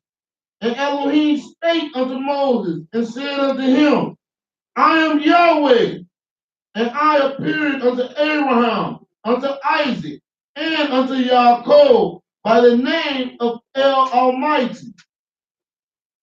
Although El Shaddai. El Shaddai, but by the name of Yahweh was I not known to them. And I have also established my covenant with them, to give them the land of Canaan, the land of their pilgrimage, wherein they were strangers. And I have also heard the groaning of the children of Israel, whom the Egyptians keep in bondage. And I have remembered my covenant Wherefore say unto the children of Israel, I am Yahweh, and I will bring you out from under the burdens of the Egyptians, and I will rid you out of their bondage, and I will redeem you with a stretched out arm and with great judgment. And I will take you to me for a people, and I will be to you a Elohim, and ye shall know that I am Yahweh, your Elohim, which bringeth you out from under the burdens of the Egyptians, and I will bring you into the land, and I will bring you into the land concerning the which I did swear to give it to Abraham, to Isaac, and to Yaakov, and I will give it to you for a heritage. I am Yahweh. And Moses spake so unto the children of Israel, but they hearkened not unto Moses, for anguish of spirit and for cruel bondage. And Yahweh spake unto Moses, saying, Go in, speak unto Pharaoh, king of Egypt, that speak unto Pharaoh, king of Egypt, that he let the children of Israel go out of his land. And Moses spake before Yahweh, saying, Behold, the children of Israel have not hearkened unto me. How then shall Pharaoh hear me, who am of uncircumcised lips? And Yahweh spake unto Moses and unto Aaron, and gave them a charge unto the children of Israel, and unto Pharaoh, king of Egypt, to bring the children of Israel out of the land of Egypt. Now these be the heads of their fathers' houses, the sons of Reuben, the firstborn of Yisrael, Anak, and Palu, Hezron, and Carmi.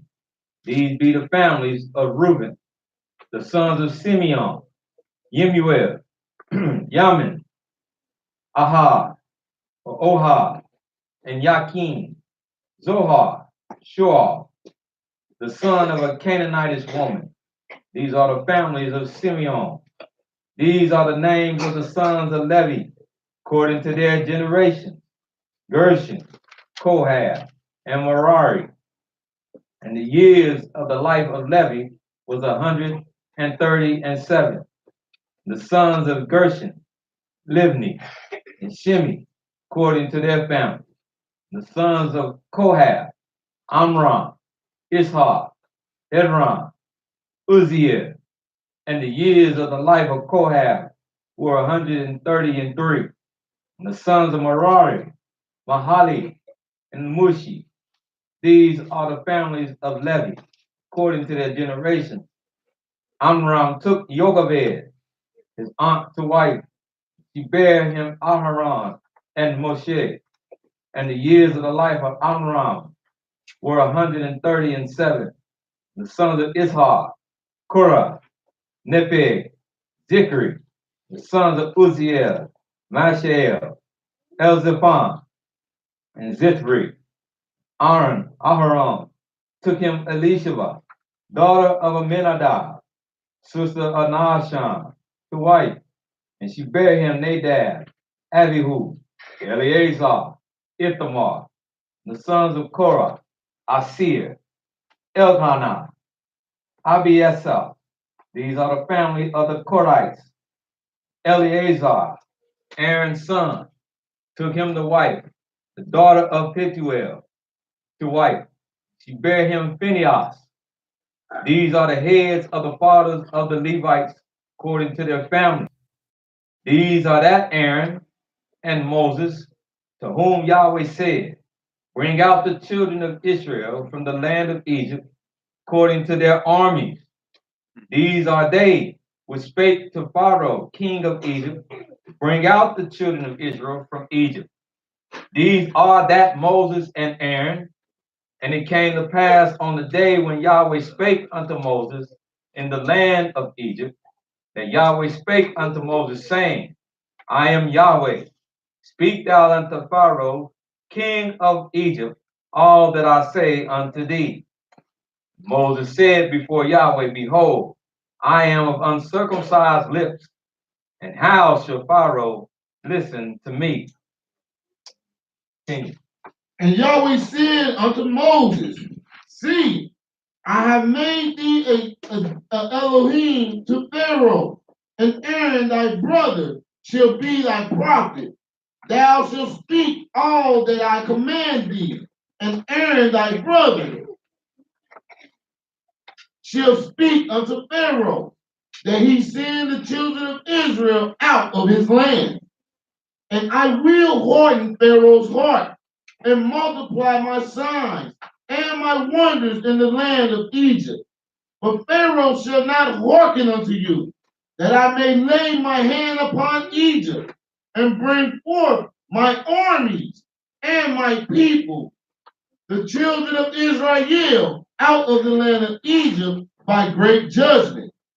And the Egyptians shall know that I am Yahweh, when I stretch forth my hand upon Egypt, and bring out the children of Israel from among them. And Moses and Aaron did as Yahweh commanded them, so did they. And Moses was 80 years old, and Aaron 83 years old, when they spake unto Pharaoh.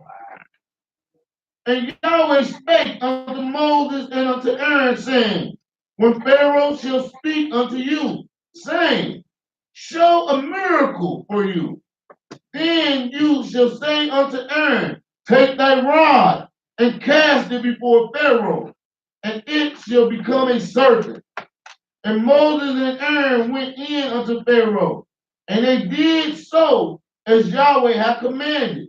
And Aaron cast down his rod before Pharaoh and before his servants, and it became a serpent. Then Pharaoh also called the wise men and the sorcerers, now the magicians of Egypt.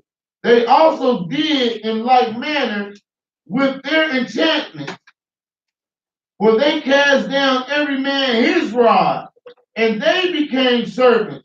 But Aaron's rod swallowed up their rods.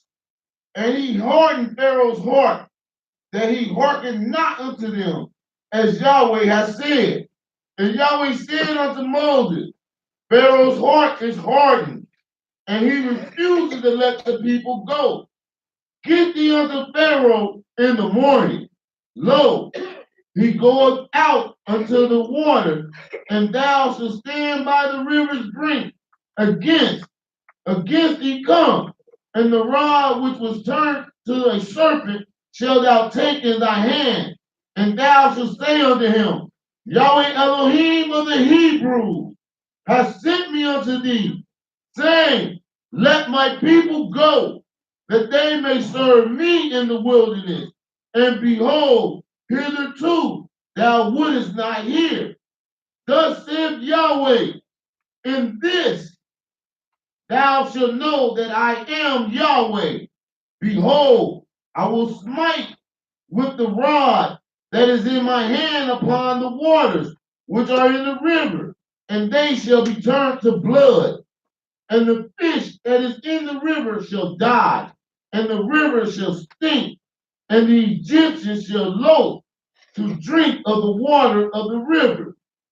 And Yahweh spake unto Moses, saying unto Aaron, take thy rod and stretch out thy hand upon the waters of Egypt, upon their streams, upon their rivers, and upon their ponds, and upon all their pools of water, that they may become blood, and that there may be blood throughout all the land of Egypt, both in vessels of wood and in vessels of stone.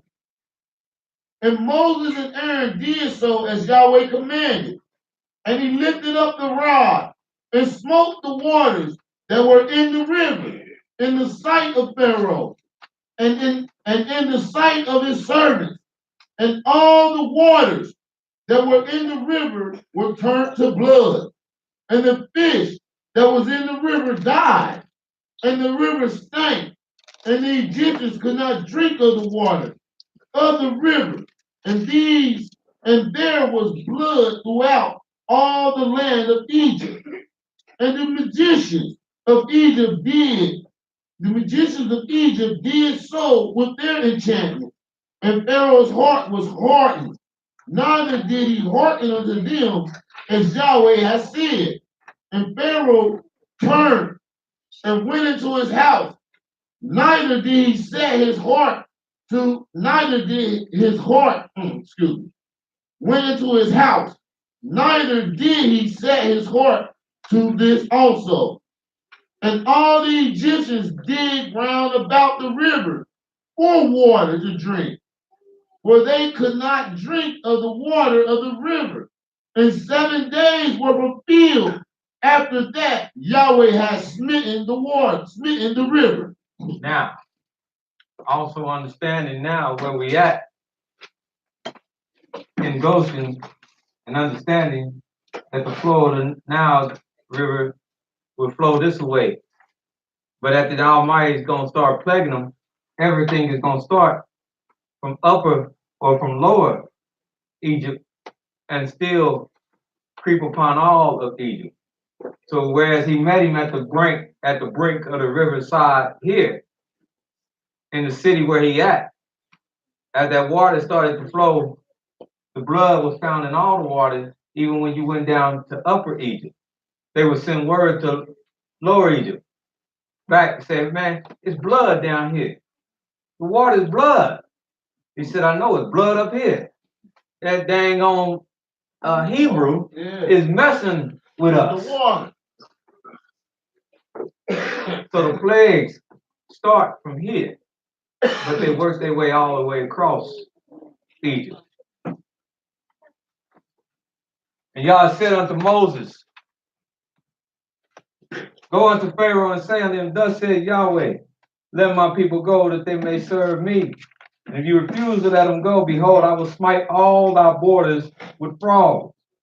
And the river brought forth, and the river shall bring forth frogs abundantly, which shall go up and come into thy house and into thy bedchamber, and upon your bed, and into the house of thy servants, and upon thy people, in your ovens, in your kneading trough. And the frogs shall come up upon both thee, and upon thy people, and upon all thy servants. And Yahweh spake unto Moses, say unto Aaron, stretch forth thy hand with thy rod over the streams, over the rivers, over the ponds, cause the frogs to come up upon the land of Egypt. Aaron stretched out his hand over the waters of Egypt. Frogs came up, covered the land of Egypt. The magicians did so with their enchantment, brought up frogs upon the land of Egypt. Pharaoh called for Moses and Aaron and said, entreat Yahweh that he may take away the frogs from me and from my people, and let the people go, that they may do sacrifice unto Yah. Moses said unto Pharaoh, you set a time when I shall entreat for thee, for thy servants, for thy people, to destroy the frogs from thee and thy houses, that they may remain in the river only. And he said, tomorrow. And he said, be it according to thy word, that thou mayest know that there is none like Yahweh our Elohim. And the frogs shall depart from thee, from thy house, from thy servants, from thy people. They shall remain in the river only. Moses and Aaron went out from Pharaoh. Moses cried unto Yahweh because of the frogs which he had brought against Pharaoh. And Yahweh did according to the word of Moses. And the frogs died out of the houses, out of the villages, and out of the fields. And they gathered them together upon heaps, and the land stank.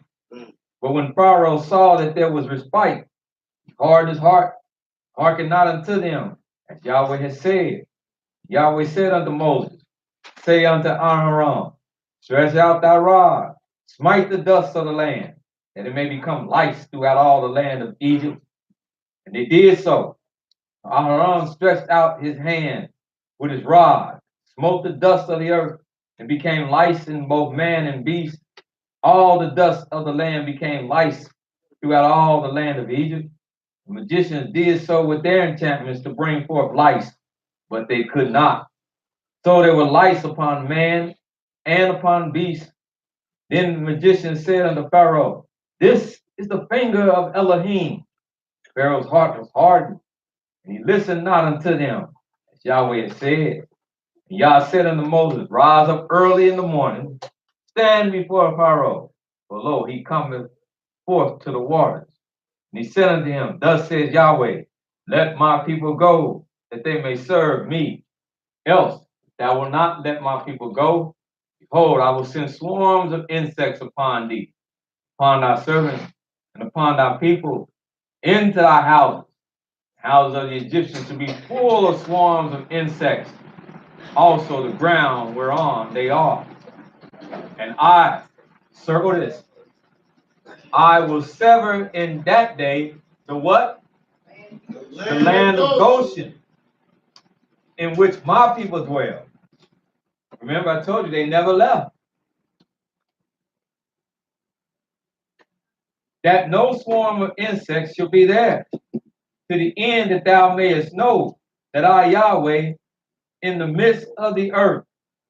It's here with this plague that he said, I put division right there, even though Goshen is right there, it's going to be like a line. You'll see it clear as day that none of these plagues is going to be effective in the land of Goshen, the countryside of Goshen. They're only going to be at the doorstep of these treasure cities and further as you go into Egypt.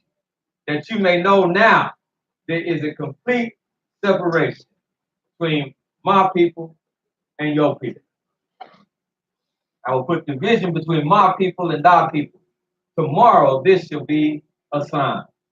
Yah did so, and there came grievous swarms of insects into the house of Pharaoh, and the house of his servants, and into all the land of Egypt, and the land was corrupted by reason of the swarm of insects. Pharaoh called for Moses and Aaron, and said, go ye, sacrifice to your Elohim in the land. Moses said, it is not fitting so to do, for we will sacrifice the abominations of the Egyptians to Yahweh our Elohim. No, we shall sacrifice the abominations of the Egyptians before their eyes. And will they not stone us? We will go 3 days' journey into the wilderness, sacrifice to Yahweh our Elohim as he commanded us. Pharaoh said, I will let you go, that ye may sacrifice to Yah your Elohim in the wilderness. Only ye shall not go very far away. Entreat for me.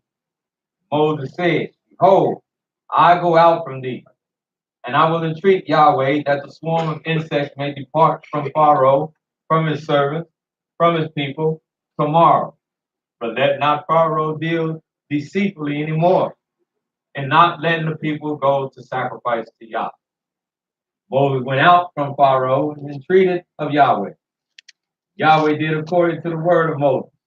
He removed the swarm of insects from Pharaoh, from his servants, from his people. There remained not one. But Pharaoh hardened his heart at this time also. Neither would he let the people go. Then Yahweh said unto Moses, go in unto Pharaoh, and tell him, thus saith Yahweh Elohim of the Hebrews, let my people go, that they may serve me. For if thou refuse to let them go, and will hold them still, behold, the hand of Yahweh is upon thy cattle, which is in the field, upon the horses, upon the asses, upon the camels, upon the oxen, and upon the sheep. There shall be a very grievous murder. And Yahweh shall serve between the cattle of Israel and the cattle of Egypt. And there shall nothing die of all that is the children of Israel. And Yahweh appointed a set time, saying, tomorrow Yahweh shall do this thing in the land. And Yahweh did that thing on the morrow. And all the cattle of Egypt died. But of the cattle of the children of Israel died not one. And Pharaoh sent, and behold, there was not one of the cattle of the Israelites dead. And the heart of Pharaoh was hardened, and he did not let the people go. And Yahweh said unto Moses, and unto Aaron, Take to you handfuls of ashes of the furnace, and let Moses sprinkle it toward the heaven in the sight of Pharaoh.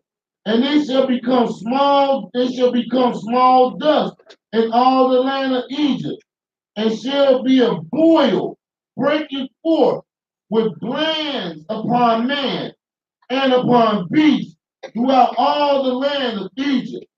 And they took ashes of the furnace and stood before Pharaoh, and Moses sprinkled it toward heaven, and it became a boil, breaking forth in glands upon man and upon beast. And the magicians could not stand before Moses because of the boil, for the boil was upon the magicians and upon all the Egyptians. And Yahweh hardened the heart of Pharaoh, and he hearkened not unto them, as Yahweh has spoken unto Moses. And Yahweh said unto Moses, Rise up early in the morning, and stand before Pharaoh, and say unto him, Thus saith Yahweh Elohim of the Hebrews, Let my people go, that they may serve me.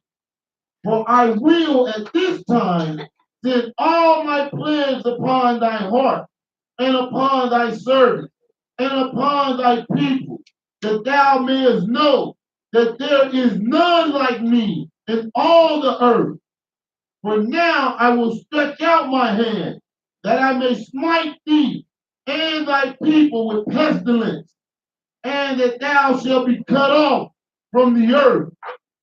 And in very deed for this cause have I raised thee up, for to show in thee my power, and that my name may be declared throughout all the earth.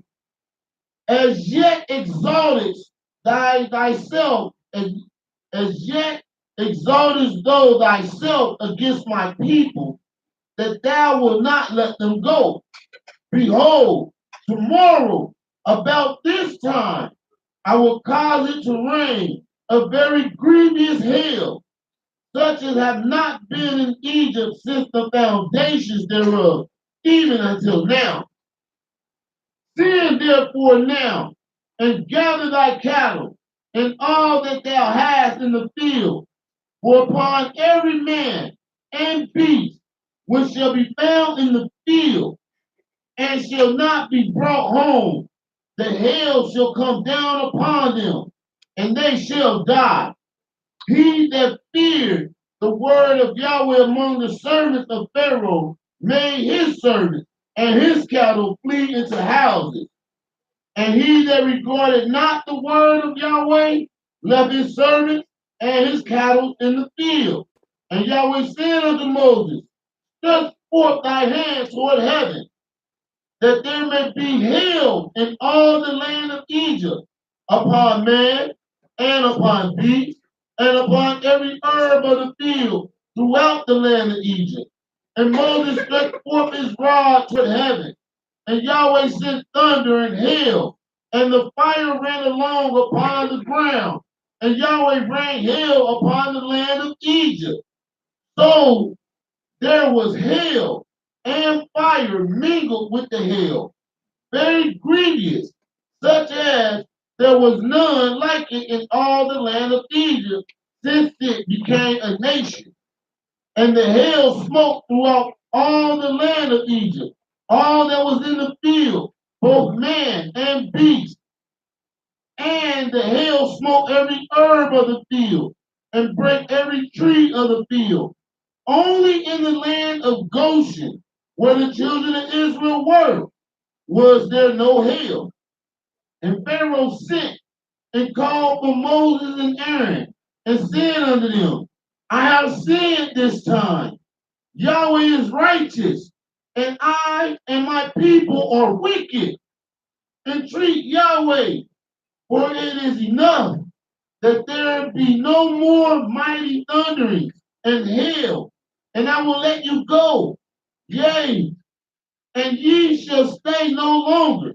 And Moses said unto him, As soon as I am gone out of the city, I will spread abroad my hands unto Yahweh, and the thunder shall cease, neither shall there be any more hail, and thou mayest know how that the earth is Yahweh. But as for thee and thy servants, I know that you will not yet fear Yahweh Elohim. And the flax and the barley was smitten, for the barley was in the ear, and the flax was boiled, but the wheat and the rye were not smitten, for they were not grown up. And Moses went out of the city from Pharaoh, and spread abroad his hands unto Yahweh, and the thunders and the hail ceased, and the rain was not poured upon the earth. And when Pharaoh saw that the rain and the hail and the thunders were ceased, he sinned yet more and hardened his heart, he and his servants. And the heart of Pharaoh was hardened, neither would he let the children of Israel go, as Yahweh has spoken by Moses. And Yahweh said unto Pharaoh, unto Moses, Go in unto Pharaoh, for I have hardened his heart and the heart of his servants, that I might show thee my sign before him, and that thou mayest tell in the ears of thy sons and thy sons' sons what things I have wrought in Egypt, my signs which I have done among them, that they may know that I am Yahweh. Moses and Aaron came in unto Pharaoh and said unto him, Thus says Yahweh Elohim of the Hebrews, How long wilt thou refuse to humble thyself before me? Let my people go, that they may serve me. Else, if thou refuse to let my people go, behold, tomorrow I will bring the locusts into thy coast, and they will cover the face of the earth, that one cannot be able to see the earth. And they shall eat the residue of that which is escaped, which remaineth unto you from the hail, and shall eat every tree which groweth for you out of the field. And they shall fill your houses, and the house of all thy servants, and the house of all the Egyptians, which neither thy fathers nor thy fathers' fathers have seen, since the day that they were upon the earth unto this day. And he turned himself and went out from Pharaoh. Just think about them things that we see every 7 years called cicadas. You know how when people act when they get in the house and be gone, Jack. I've seen car wrecks almost. Cicadas in the car. Little big eye bug thing, boy, they make people go crazy. Just think a whole swarm of them came across and they just flying in the house and everything. Huh? That'll tear the whole place. Yeah. She ain't the only one, Jack. His Katie barred the door. I saw people stopping their tracks. They just don't walk. They just stand. They wasn't walk. Just give me a tennis You racket. see it? I see it. You see it? And then night they doing all that. You can't sleep. So you cranky because you couldn't sleep. Then you wake up, they all over the place.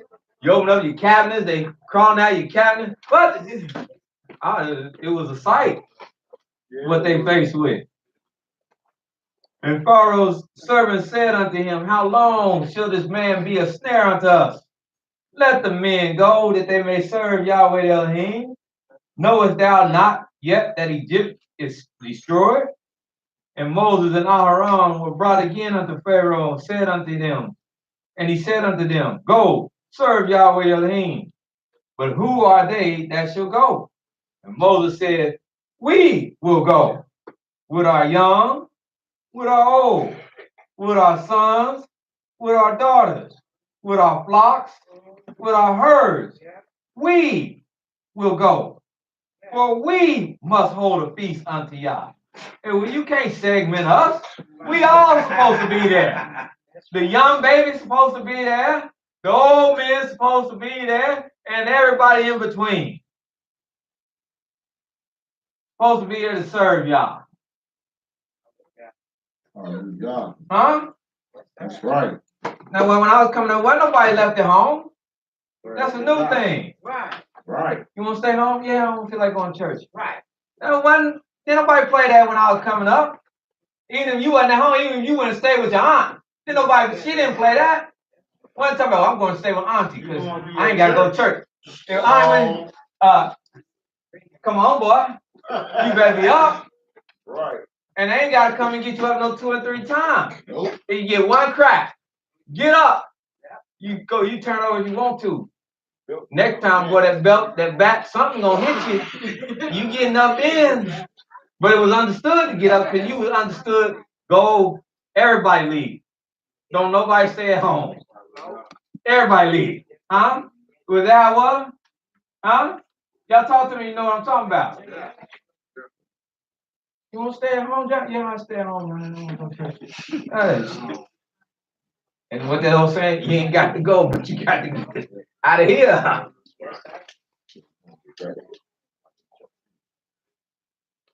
And that's what Moses told him. He said, man, this is all inclusive. Everybody going. And he said unto them, let Yahweh be so with you, as I will let you go, and with your little ones. Look out, for surely your intentions are evil. Not so.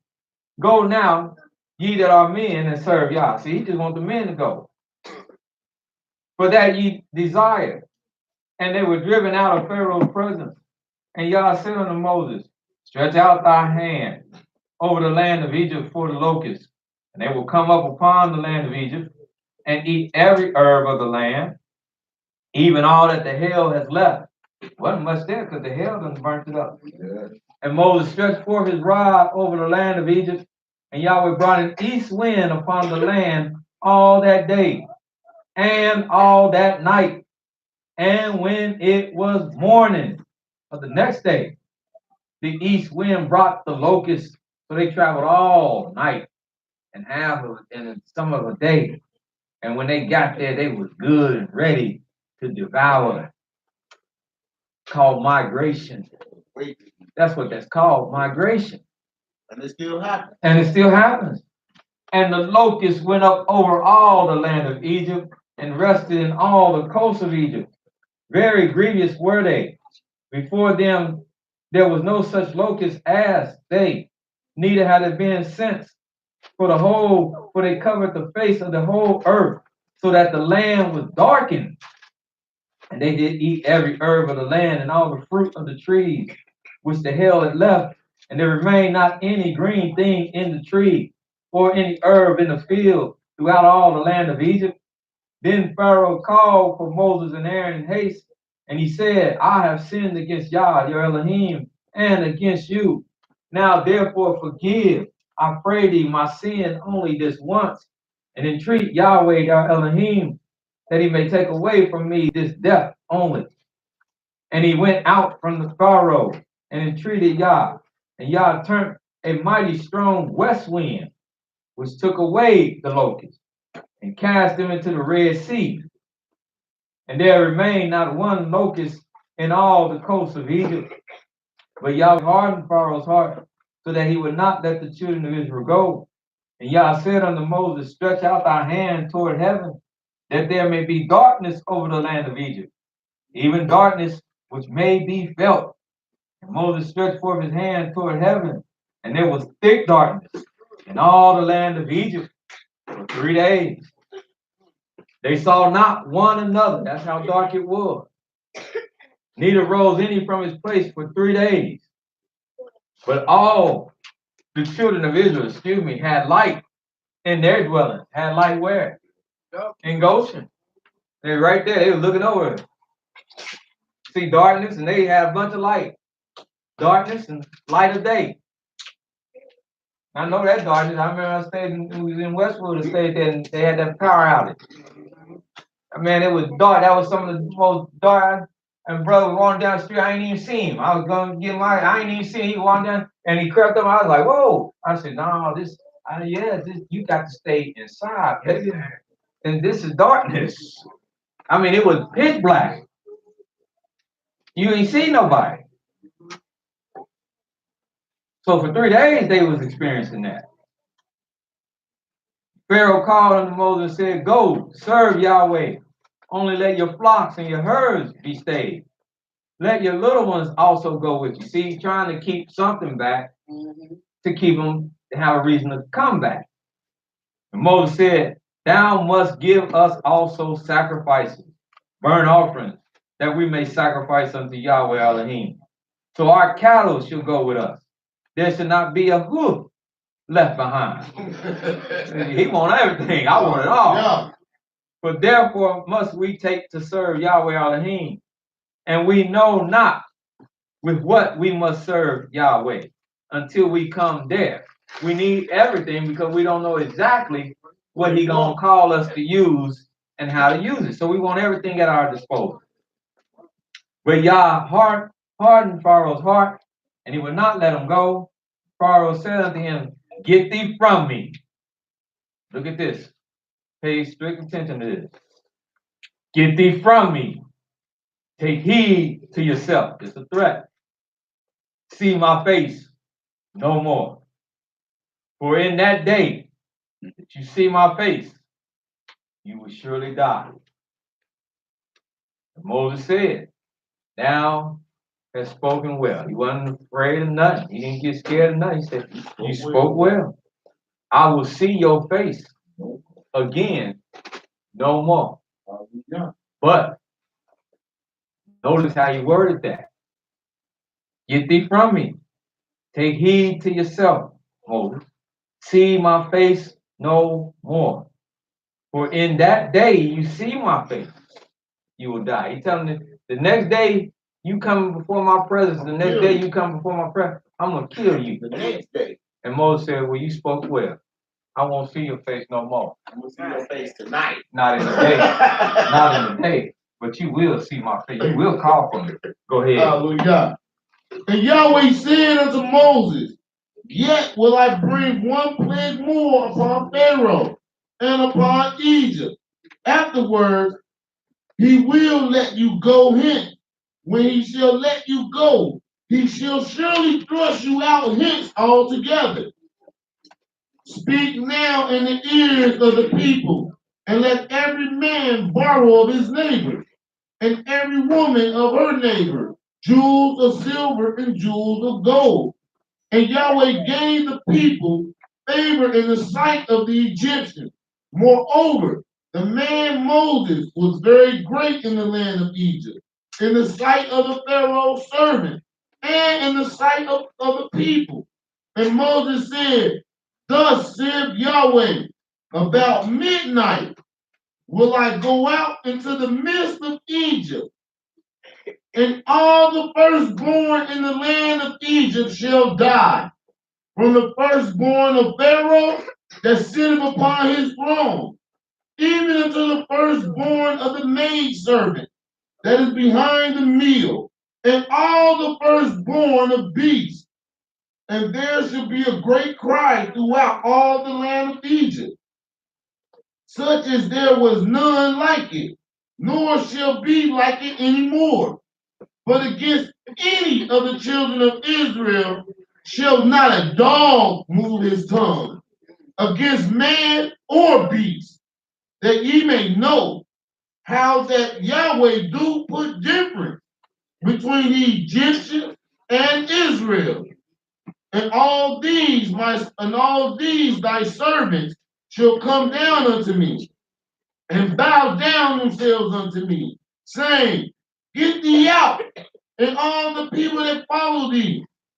And after that I will go out. And he went out from Pharaoh in a great anger. So he left he left him with this. This is what's gonna be it. At midnight, Yah's gonna come through and he's gonna smite all your firstborn, and you and your servants, you will call for me. And Moses went out, and he went out how? In anger. Because scriptures don't say you can't get angry. It says anger rests in the bosom of a fool. So don't tell nobody you can't get angry. It's nothing you do good when you're angry, when you let it fester. But anger is an emotion that once you tap into it and control it. See, that's why I say don't be emotional. You have to control your emotions.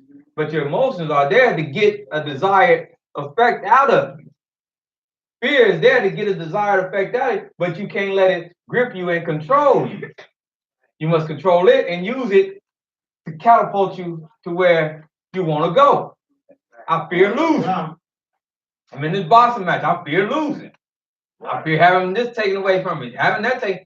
So I'm going to use that fear to hone in and be a better fighter to come out on top. I'm angry. Got to control myself, but I'm going to use that anger as a fuel once I control myself to do what I need to do. Hallelujah. So he stamped away, he walked away, he turned and stamped on out. Now, verse 9.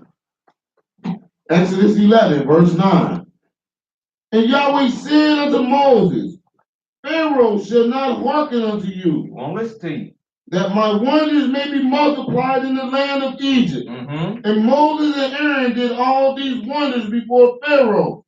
And Yahweh hardened Pharaoh's heart, so that he would not let the children of Israel go out of his land. Now the Almighty having a conversation with him. Exodus 12. We got there.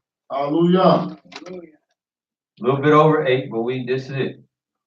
Yah spake unto Moses and Aaron in the land of Egypt, saying, this month shall be unto you the beginning of months, because new things is starting to happen. Hallelujah. That's why we declaring this new year for you, because it's a new, fresh start for the children of Israel. It is the first month of the year to you. Speak unto all the congregation of Israel, saying, in the 10th day of this month, they shall take to them every man a lamb according to the house of their father, a lamb for a house. If the household be too little for the lamb, let him and his household take it according to the number of souls. Every man according to his eating shall you make your count for the lamb. Your lamb shall be without blemish, male of the first year. Take it out from the sheep or from the goat. You shall keep it up until the 14th day of the same month. And the whole assembly of the congregation shall kill it between the 2 evenings. That's right now. That's right now. A little bit past. And they shall strike, and they shall take the blood and strike it on the 2 side posts and on the upper doorposts of the houses, wherein they shall eat it. They shall eat the flesh in the night, roast with fire, and with unleavened bread, and with bitter herbs shall they eat it. Eat not of it raw, nor boil it all with water, but roast with fire, the head with its legs, and with the inwards thereof. You shall let nothing of it remain until the morning, and that which does remain of it until morning you shall burn with fire.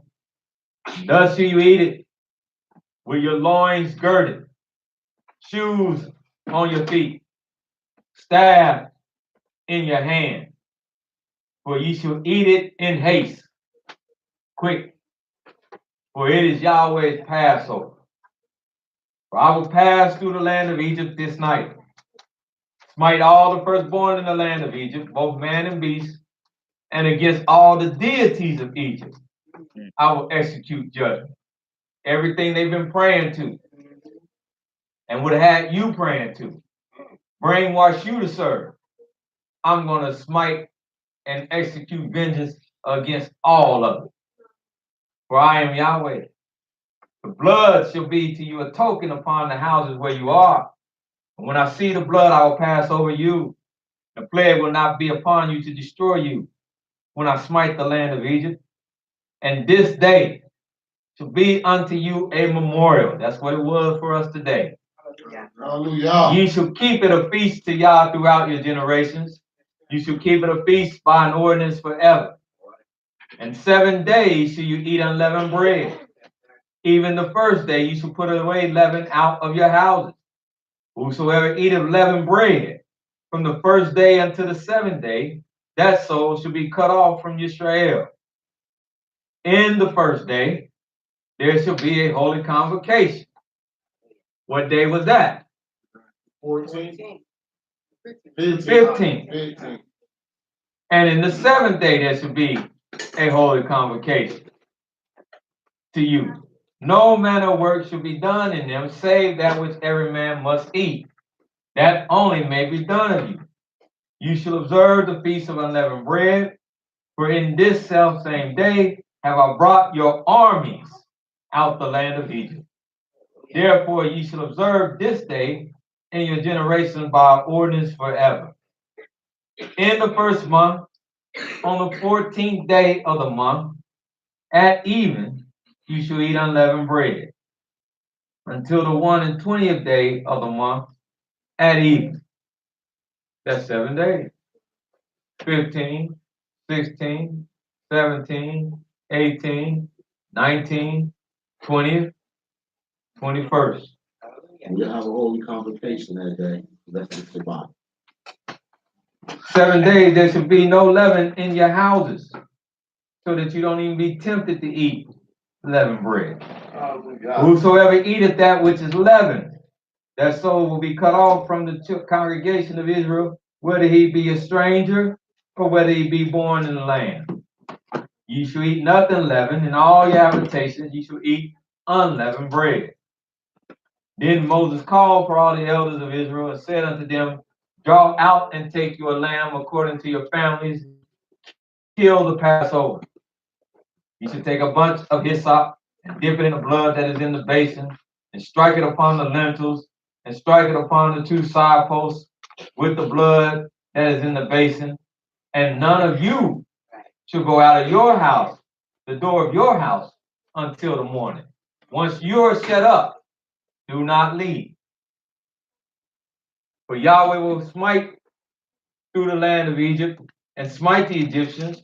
And when he see the blood upon the lintels and upon the 2 side posts, Yah will pass over the door. He will not suffer the destroyer to come into your houses to smite you. And ye shall observe this thing for ordinance to thee and to thy sons forever. It shall come to pass when you are come to the land, which Yahweh will give you according as he has promised, that you shall keep this service. That's all he said. It shall come to pass when you come to the land, you'll also continue to keep this service. But people are saying, well, why did they do it in the wilderness? He never told them not to. He just simply told them when you also get to the land that you promised, you'll continue to keep this service. And it shall come to pass when your children shall say unto you, what mean ye by this service? And they could keep it because even in the wilderness, they were liberated to keep it. It's all about liberation. Because the people say, well, why can't we keep it? You're not liberated. You're not free. That's why. Even in the wilderness, they were liberated.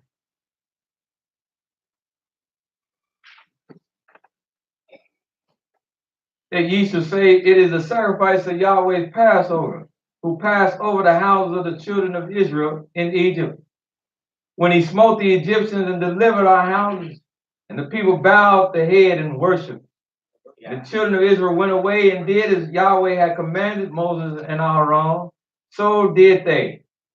And it came to pass that at midnight, Yahweh smote all the firstborn of the land of Egypt, from the firstborn of Pharaoh that sat on his throne, unto the firstborn of the captive that was in the dungeon, and all the firstborn of the cattle. Pharaoh arose in the night, he and all his servants and all the Egyptians. And there was a great cry in Egypt, for there was not a house where there was not one dead. And he called for Moses and Aaron by night, and said, rise up, get you forth from among my people, both ye and the children of Israel. Go and serve Yah as you have said. Also take your flocks, your herds, as you have said. Be gone. Bless me also. And the Egyptians were urging upon the people that they might send them away out the land in haste, for they said, we all be dead men. And the people took their dough before it was leavened. That's why we commenced to eat the unleavened bread, because there was no time to dig dough and bread that had time to sit out and rise. We've been set free. We've been let go, and it's time to move out. We've been prepared for this. We've been calling for this. We've been desiring this. We've been wanting this. And the Almighty has given it to us. Let's go. Let's go. Let's go right now. Grab our kneading troughs, being bound up on their clothes and upon their shoulders. And the children of Israel had done according to the words which Moses. And they demanded of the Egyptians as they left jewels of silver. They didn't borrow it, but see, I got to bring it back to you. No, they told them, give me that. Well, I want this. I remember that. Pull that silk out. I want all them sheets. How many chain pair you got, buddy? I take all 10 of them. You got that gold ring? That fit my hand perfectly. It swelled up from all them times I was banging and hammering and everything, and I need a big ring to put on there. Huh? Tom Brady, I want all 6 of them Super Bowl rings you got. I want them all. They don't fit your face. I know that's all right. I'll make a necklace out of them. I want all of them, Jesus. I want all of them. Hallelujah. The man. And Yahweh had given the people favor in the sight of the Egyptians. It wasn't too hard after y'all might undo and stroke them like he did. So that they gave them such things as they asked. And they recovered from the Egyptians. And the children of Israel journeyed from Ramesses. Get your little thing. They left from Ramesses. And they journeyed to where? Sukkot. And they journeyed to Sukkot. Huh? About 600,000 on foot that were men besides children. But they were mobilized. They were organized. They had been waiting on this. All they needed was the word. So it was easy for them to start journeying from Ramesses. And Sukkot ain't that far. As you see, it lies right outside of Goshen. So all they had to do was pass through Goshen, where they was at, and go. They would left Goshen, and they were right there at Sukkot. This ain't hard. We don't know how they got all them people out there. The day. It's like going from here over to North Kentucky. That ain't hard. Let's go. Especially when we organize, everybody be downtown. Be about bread. Because when he tell me, I'm coming back and tell you, it's time to move. When it's time to move, y'all get on the bridges. We'll be over to North Kentucky by morning fall. That's right. If we organize. Now we ain't organized. If you got to come from Anthony Wayne, Lincoln Heights, Bond Hill, Seven Hills, and Mount Healthy, and Indian Hill, because you thought you wanted to go up there and live up there, and all these. No, we ain't getting nowhere. In Israel, and we tell you 8 o'clock. 10:30. He ain't got here yet. No. Y'all know we late. Y'all know we late. Y'all know we late. We supposed to leave. We be talking about going downtown. We gonna leave at 3 in the morning. It's 6 o'clock. It ain't hit. Ain't even got out of. Oh mercy me. It's terrible. Terrible. Ain't. Call people out, they just now. I just got up. He said, I just wipe the sleep out my I'm gone. No, that's the truth, boy. Come running down the street with trying to put a shoe on. Come, wait. Get out of here, man. And the big multitude went up also with them, flocks and herds and very much cattle. And they baked unleavened cakes of dough. Not only bread, unleavened cakes of dough, which they brought out of Egypt. For it was not leavened, because they were thrust out of Egypt and could not tarry. They couldn't stay and wait no 2 and 3 hours for the bread to rise. Neither had they prepared victuals for themselves. Now the sojourning of the children of Israel who dwelt in Egypt was 430 years.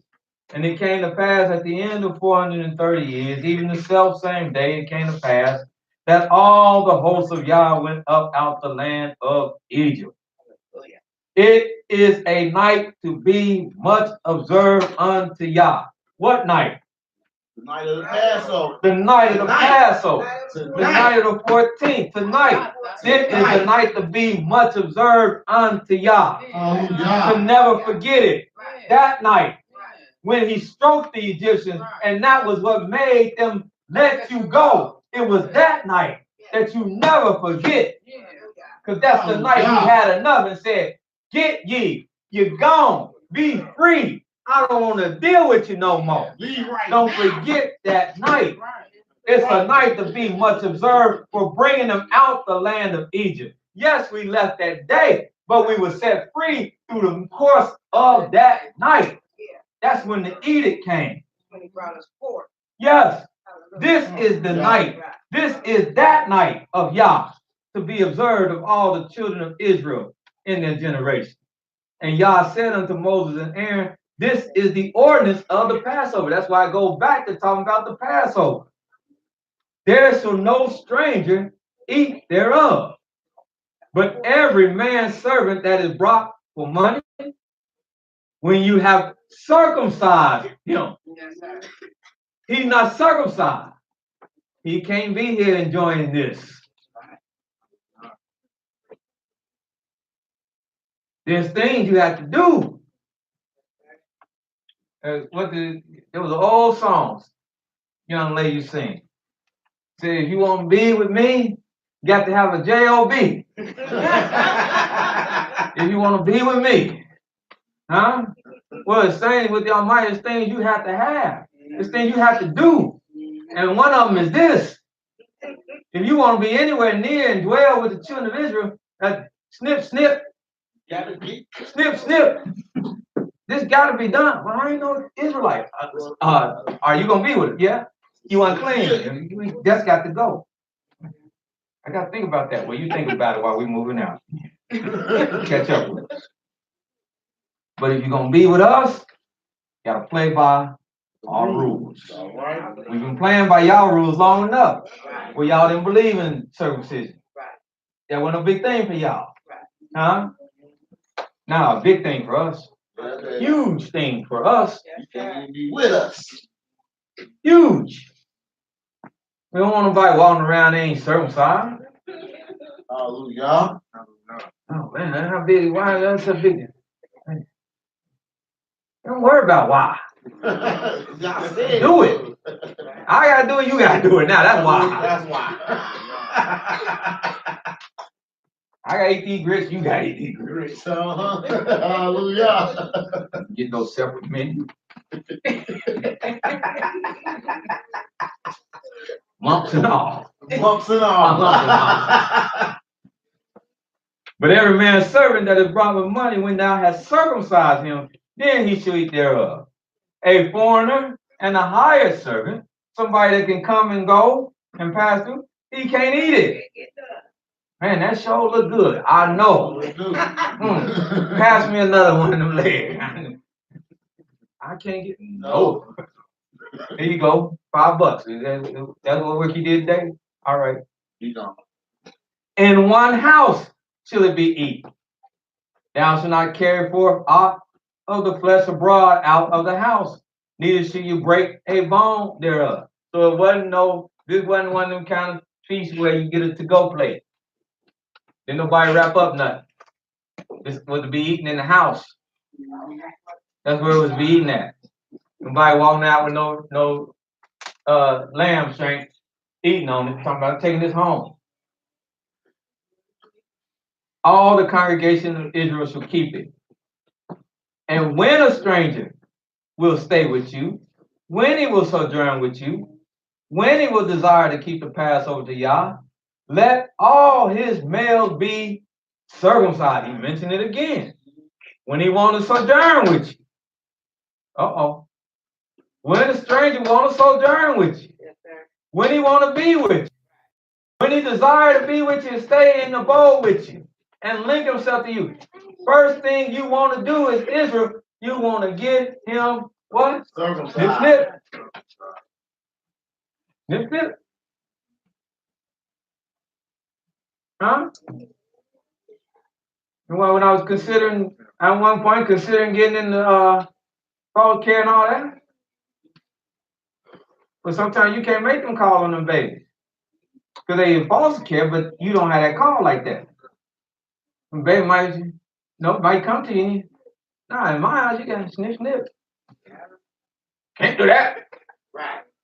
Well, he can't stay there. Because that's what y'all saying. It's a huge deal to y'all. It might be a huge deal to men, but it's a huge deal to y'all. He said this is what the covenant of Abraham was built on. I swore to him that he can't even inherit the land if he ain't circumcised.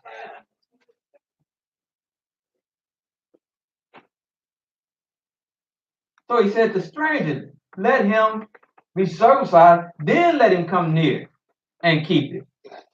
Because if he want to be with you, I got one law. I got one law. He shall be as one born in the land. For no uncircumcised person can eat thereof. Because I got one law, says Yah. One law for him that is homeborn, meaning that is Israel, and one law, just one law, for also the stranger who will sojourn with you. Thus did the children of Israel, as Yahweh commanded Moses and Aaron, so did they, and it came to pass the selfsame day that Yahweh did bring the children of Israel out of the land of Egypt by their armies. Hallelujah. We made it. We made it. I knew y'all could sit through 2 hours. If you can watch the 10 Commandments, that's about 5 hours. You can sit through 2 hours and read. That's on right now. Hey, listen, gotta go. Any final comments? Now we are. We're gonna go. Any final comments from anybody? Yes, sir. I had a question. Uh-huh. I was wondering if Yahweh kept the Israelites over in Goshen, if he spared them from all the plagues, then were the Egyptians who in Goshen spared too? Uh-huh. If Yahweh kept all the Israelites who were in Goshen, if he spared them from the plagues, were the Egyptians who were in the land with them in Goshen, were they spared too? Only if they would have went over there and been obedient. And the only way they could have found refuge was in the house of an Israelite. And y'all mercy endure forever. So that's the only way that could have happened. But if they was even in the land of Goshen and they was just doing what they do, no, they wasn't spared. They wasn't spared at all. That's why he said I'll make difference between you and between them.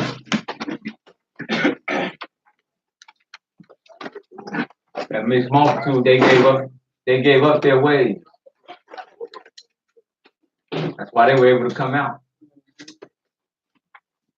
Any other comments from anybody? I'm already really enjoyed that.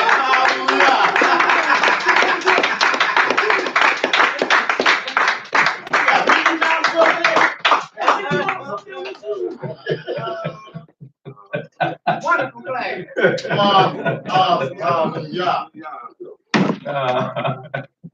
I want to thank all of y'all for your undivided attention, participation. It truly was a thrill to be here with you today. Did we learn anything? Oh, yeah. We get anything out of it? Hallelujah. Sister, I learned plenty. Yes, indeed. Hallelujah. Praise God. Yeah. Well, if there is no further ado, we do have, if I'm not mistaken, visitors for the first time family with us. I would like them to stand and introduce themselves, say something if they will, how they heard about us.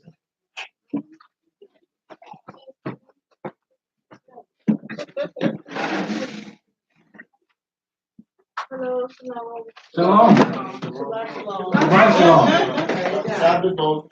Shalom. Yeah, that's all right. You still with Shabbat Shalom. We take that as well. Yes, ma'am. I I'm Sister Kawana. This is Brother LC. And it was a struggle this morning to go where I usually fellowship and worship. So, but the Most High, that's all, I was going north of here. Okay. And so everybody was gone. I said, well, we're going to come back down. And if the light's still on, the people still in here, then we're going to come in and get our blessing. So I'm glad that I was here to fellowship with y'all today. It was sweet, but I got a message today, and I'm just thankful. Well, hallelujah. Yes, ma'am.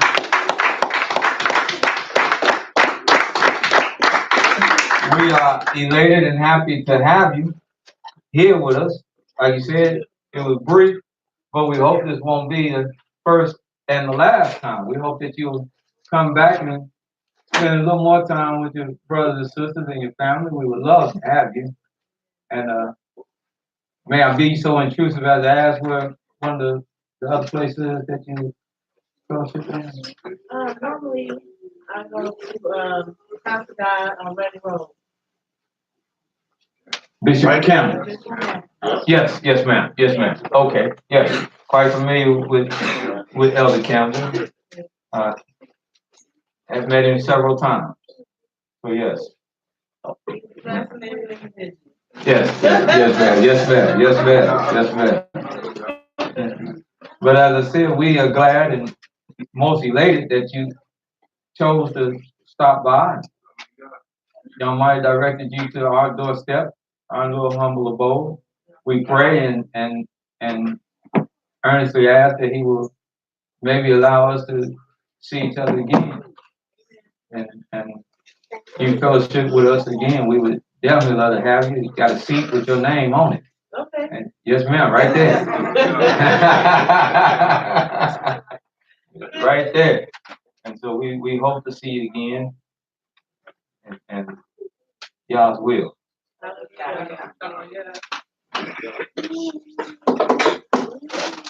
Any other comments from anyone? As I said, it ain't no law, ain't no big, I ain't putting nothing on nobody. But let this spirit of how we discovered this season, let it rest on you even tonight and feel what your people have felt, knowing that at this time they had locked them, they had got themselves in, they had closed themselves up, they had started with the roasting and everything, and they were passing this night through. They were waiting on Yah. They were waiting on Yah, and they were passing this night through in fellowship with each other, in harmony with each other, peace with each other. That's why the Almighty said it wasn't nobody being selfish, nobody being arrogant, nobody being haughty. That's why He said, if you got a lamb that's too big, you grab some other people and bring them in. This is a fellowship time. This is the coming together. The Passover, the coming together of Israel to be liberated, emancipated, set free. This was the beginning of you to be a nation of yourself. Rejoice in this. Tomorrow is going to be different. When you wake up, you'll be a free people. So let's think about our fathers and our mothers as we go through tonight. And think about that, and then think about tomorrow. Because although it's not nationalistic, let's think about this and bring it to a personal level. Some things you may have called on for, some things you may have desired to see change. But let that old way be passed over tonight. Let it be destroyed tonight. And tomorrow, think about waking up with a new mindset. If not just one, if only one thing that you change. Think about waking up with a new way of seeing things tomorrow. And you'll have your own little Passover. All right? Hallelujah. Hallelujah. Let's stand.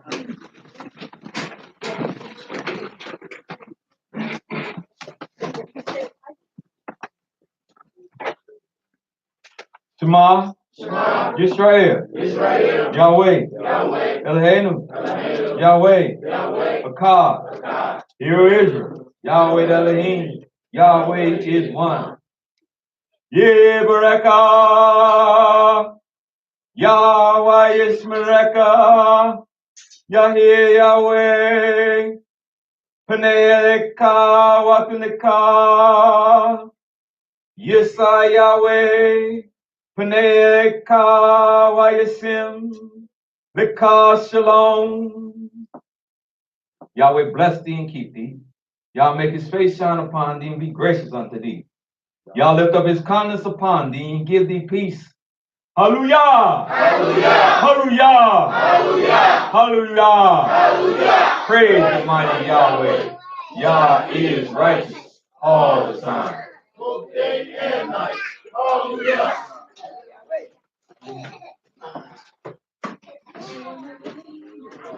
Now, why? Get your